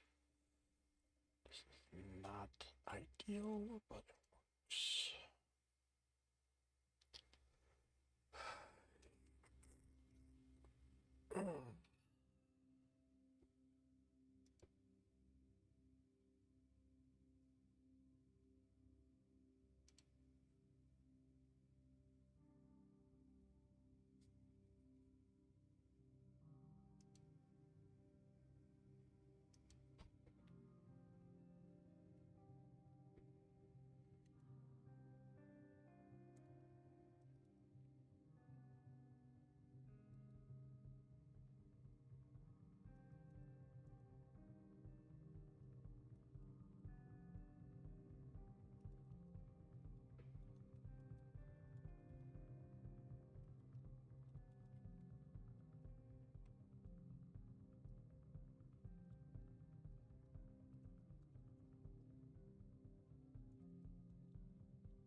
Battle station, everyone. Battle station. We have 32 allies. We're going up against 73 enemies. Sigma takes the lead. Lux is in second. The Sarge is in second. Kane is in third. Kane is in second. The Sarge is in second. Bluer Swede is now in third place. Let's see. Sigma is in first. What's missing? Oh, that's what's missing here. Welcome, Raiders. Sorry for missing you. My chat window got minimized. Sergeant is in first place. Sigma's in second. Zaid is in third. And with that, we are done.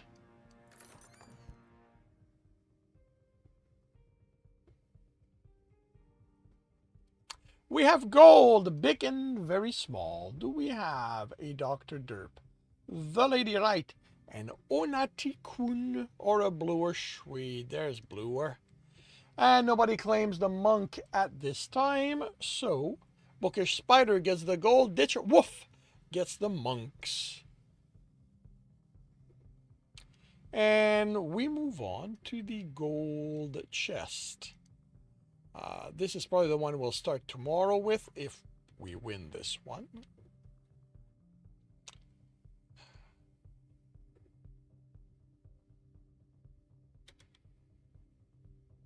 Alrighty, singles makes that my Lancer again.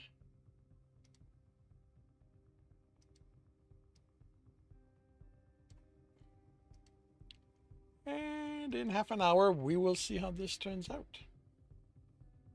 Welcome, Raiders. I hope everyone is doing well. Again, sorry for not noticing the arrival.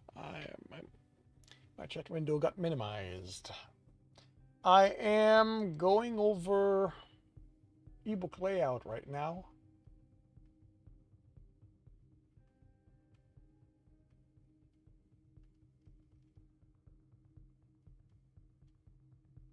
that I'm trying to get right and that doesn't want to cooperate. But no, this doesn't. Why are you doing this?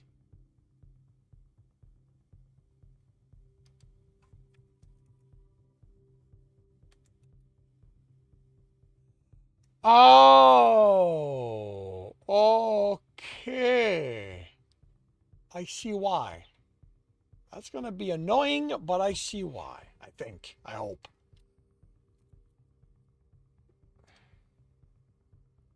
Which means I have to redo the formatting on everything.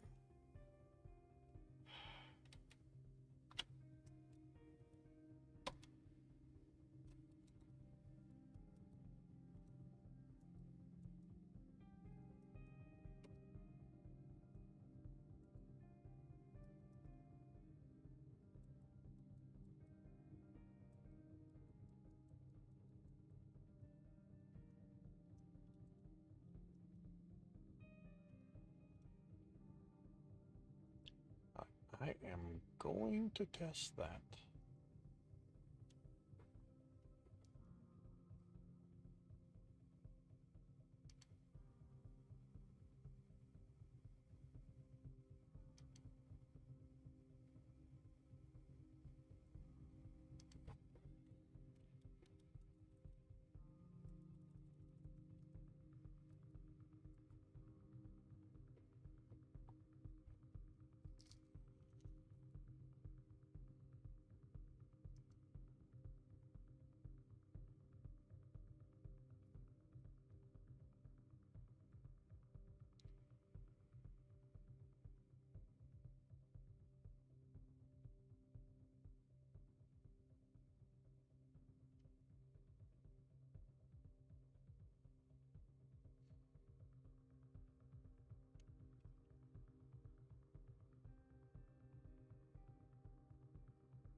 Did I do that everywhere already?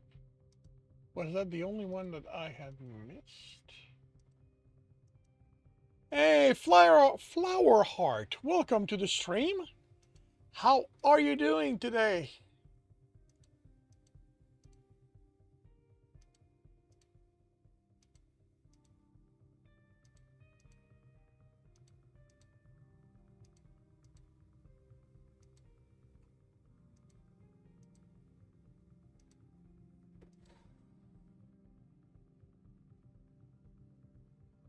You're on page 31 of your screenplay about multiversal traveling lesbian magical girl. Very cool.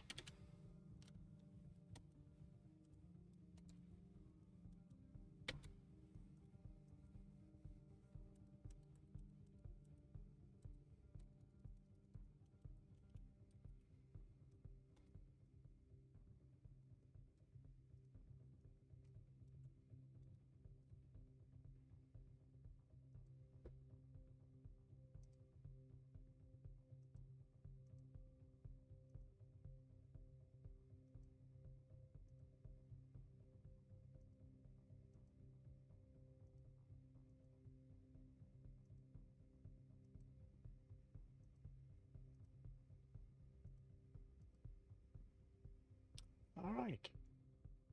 That, in theory, would fix, well, maybe not everything, but should fix that.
That's not how it should be. Which chapter is that?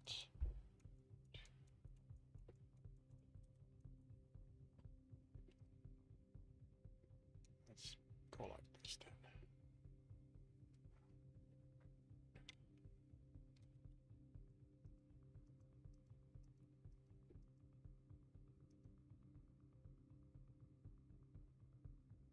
Oh, that's missed it.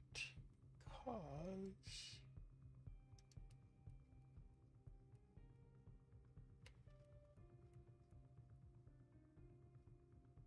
huh. Why is this?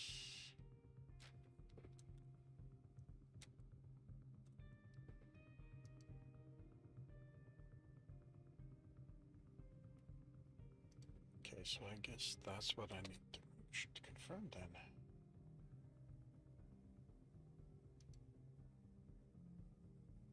That they're all the right format.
I forget.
Hey, Witchmal,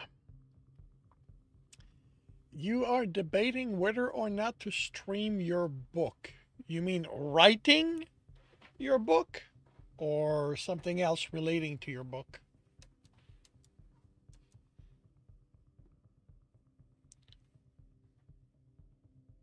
You're trying to make a physical copy that you can show it on stream.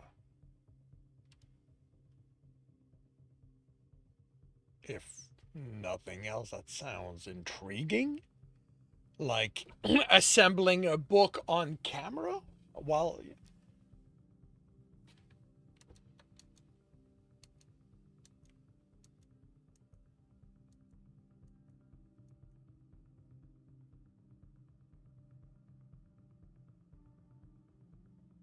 Well, the thing, like,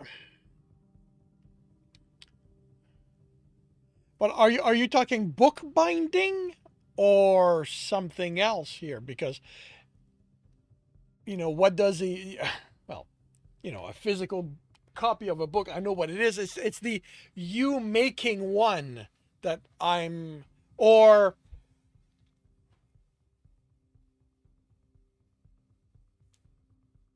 or are you a layout so it can be printed and then you can bring that show that to the stream.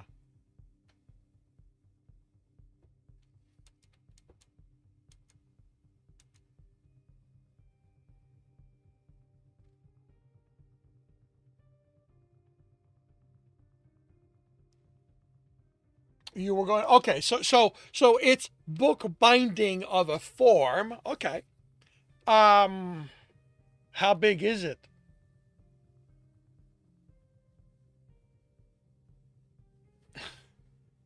I mean, and the other question is, are you doing it for your pleasure or to be able to ship it to customers?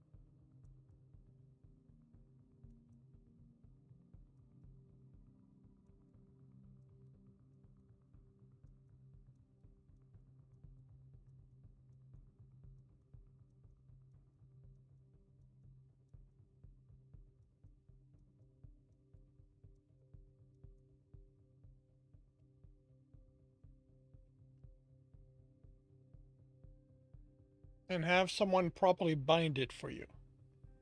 Um, okay. Have you considered looking into someone to do the book layout so that you can then have it printed through either Amazon, Draft to Digital, or someone like oh boy, what's there? There's another one that I do not. Basically, their Draft to Digital goes through them, if I remember correctly. Um, but it's possible to do it yourself through them.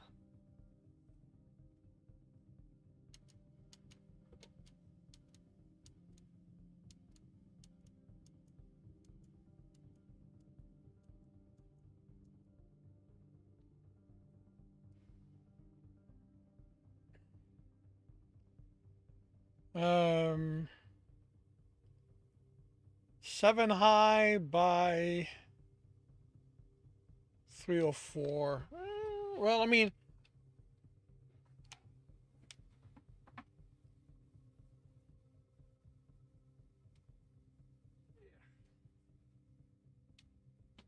we're looking for this is if you're looking at something this is 9 by 5, unless I have it wrong. This is 7 by 304, so they'd be, so you're looking pocket size.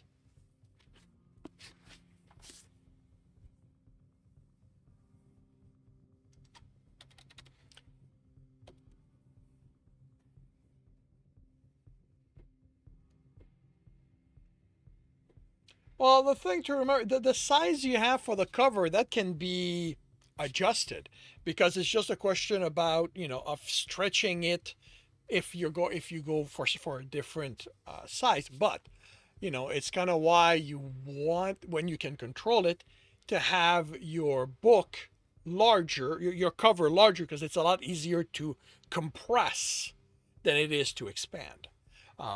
Having said that, apps these days are pretty good at expanding and not losing much in the process. Well, but the thing is, even though it's on paper now, you're going to have to scan it into a computer. Once it is scanned in a computer, you can do a lot of things to it.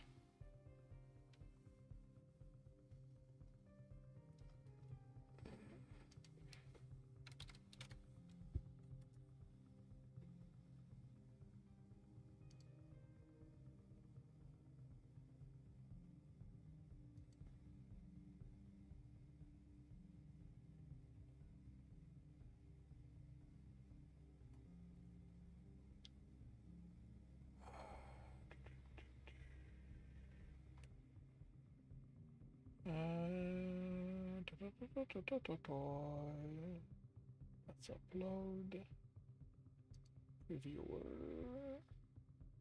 No, that's not what I want.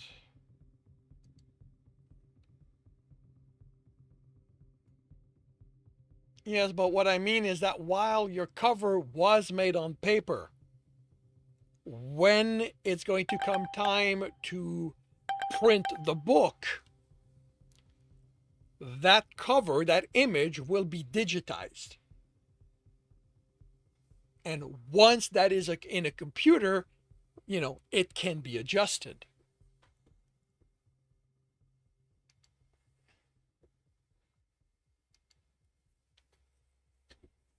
So, the size that you have made it on paper does not need to dictate the size of the book you're going to have.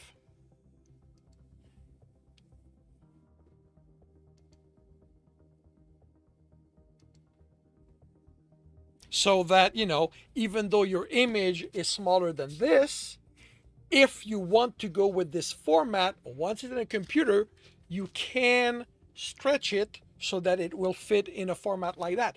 You may have to make some adjusting because the ratio height to side may not be the same. But, you are not locked into the size of the cover that was drawn on the paper.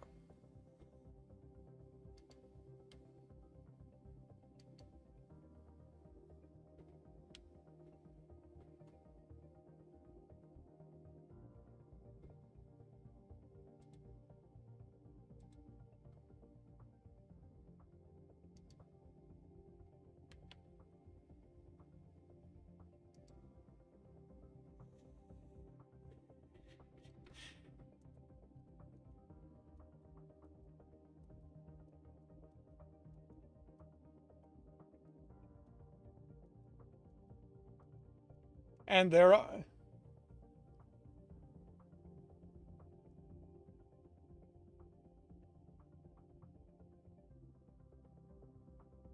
well, again, that is not okay. Well, okay, the one place where it's going to affect, since this is already 5 and the long side is, your long side is 9, the long side of this is sorry, your long side is 7, this I believe is 9. I want to check this. Let me check something. Guidelines, cover guidelines. Okay, not the one I want again.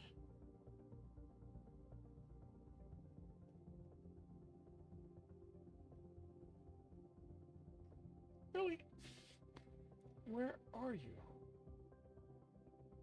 Could have sworn you were in here.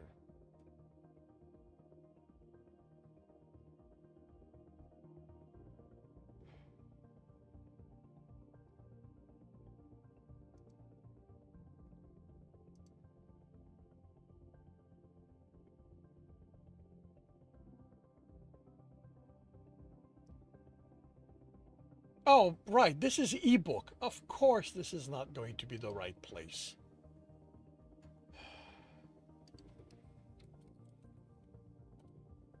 And if you're going...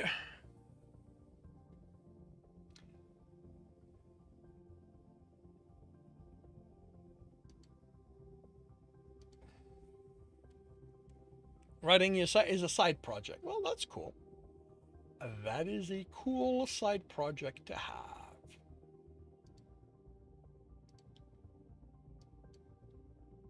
Oh, I can't change that. Right.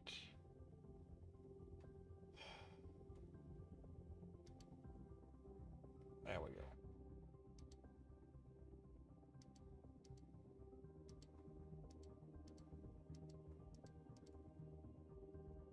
Yeah, this is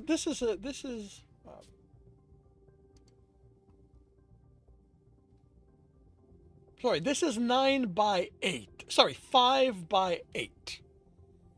So your image, which is 7 by 5, which probably is 5 by 7, for this, would probably have to be adjusted because you're already the same height, sorry, the same width, but the height is a little short. So if you want to stretch it, if you want to keep the proportion, you may have to decide how to adjust it.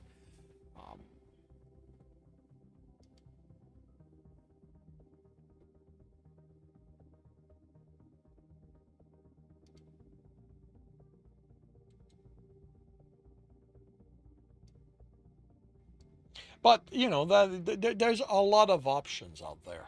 So it's just that, you know, when it comes to publishing it, you do not have to do everything by hand. You can, you know, have that, you know, edit printed by an actual printing company. And the cost at that point is, you know, if you're not going to do it yourself, have someone do the interior layout so that it looks proper in the book. All right, we're going to have advertising, Stream Raider Battle, and I will be right back.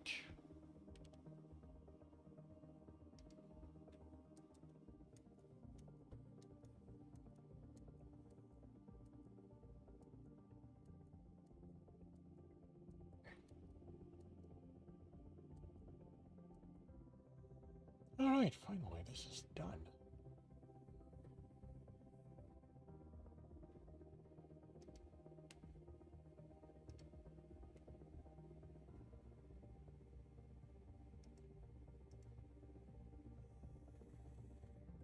Battle Station, everyone.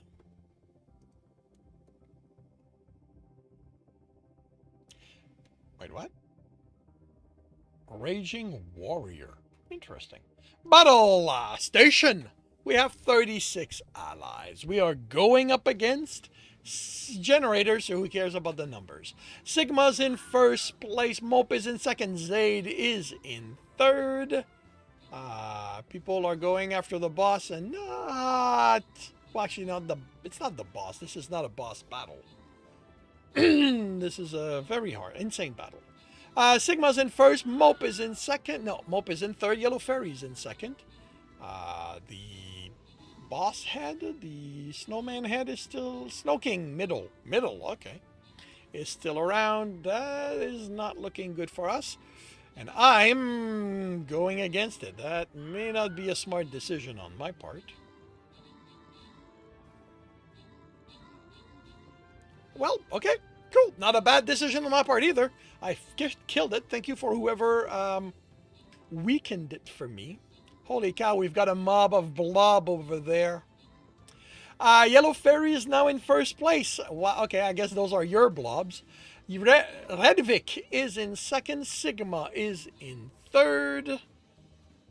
as we had for the last two generators, one of which exhausted itself. And looks like we are done. We have one. Oh, that was a gold chest. Yellow Fairy is in first place with 22 kill, 4 assist. Redvik is in second place, 22 kill. Sigma OS is in third with 14 assist. We have gold. Do we have the Dr. Derp, the Lady Right, and Onati Kun? Well, Bluer gets yet more gold. We have a fairy. Do we have a reliable battle within the battle? Nope. And then we have, yeah, we're not going to mention that one since nobody ever claims it. Kane gets the fairy. Bookish Spider gets the unmentionables. And yeah, tomorrow morning I will start with an insane battle. At 7:30 a.m. we'll begin the placement. And then we will go to the Super Boss. So I hope to see you then.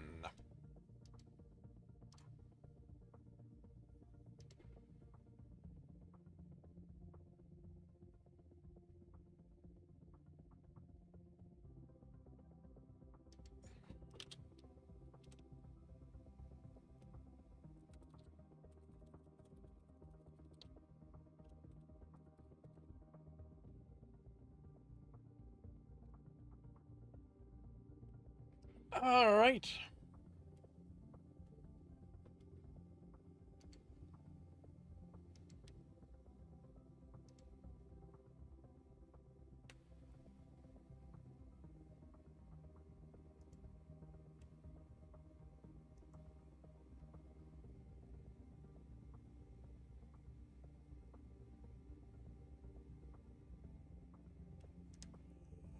All right, and let me put this away.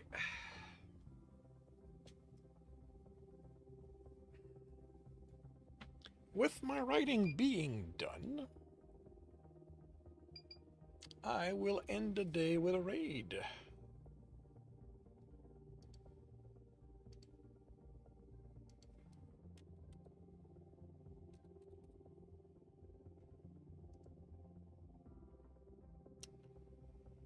So, thank you very much, everyone, for dropping by and keeping me company. I will be back tomorrow morning, 8 a.m. Eastern Time.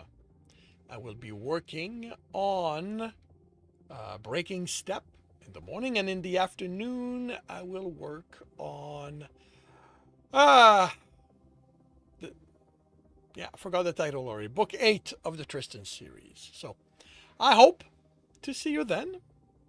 If I do not, I hope you have a good week, a good holiday, and I will see you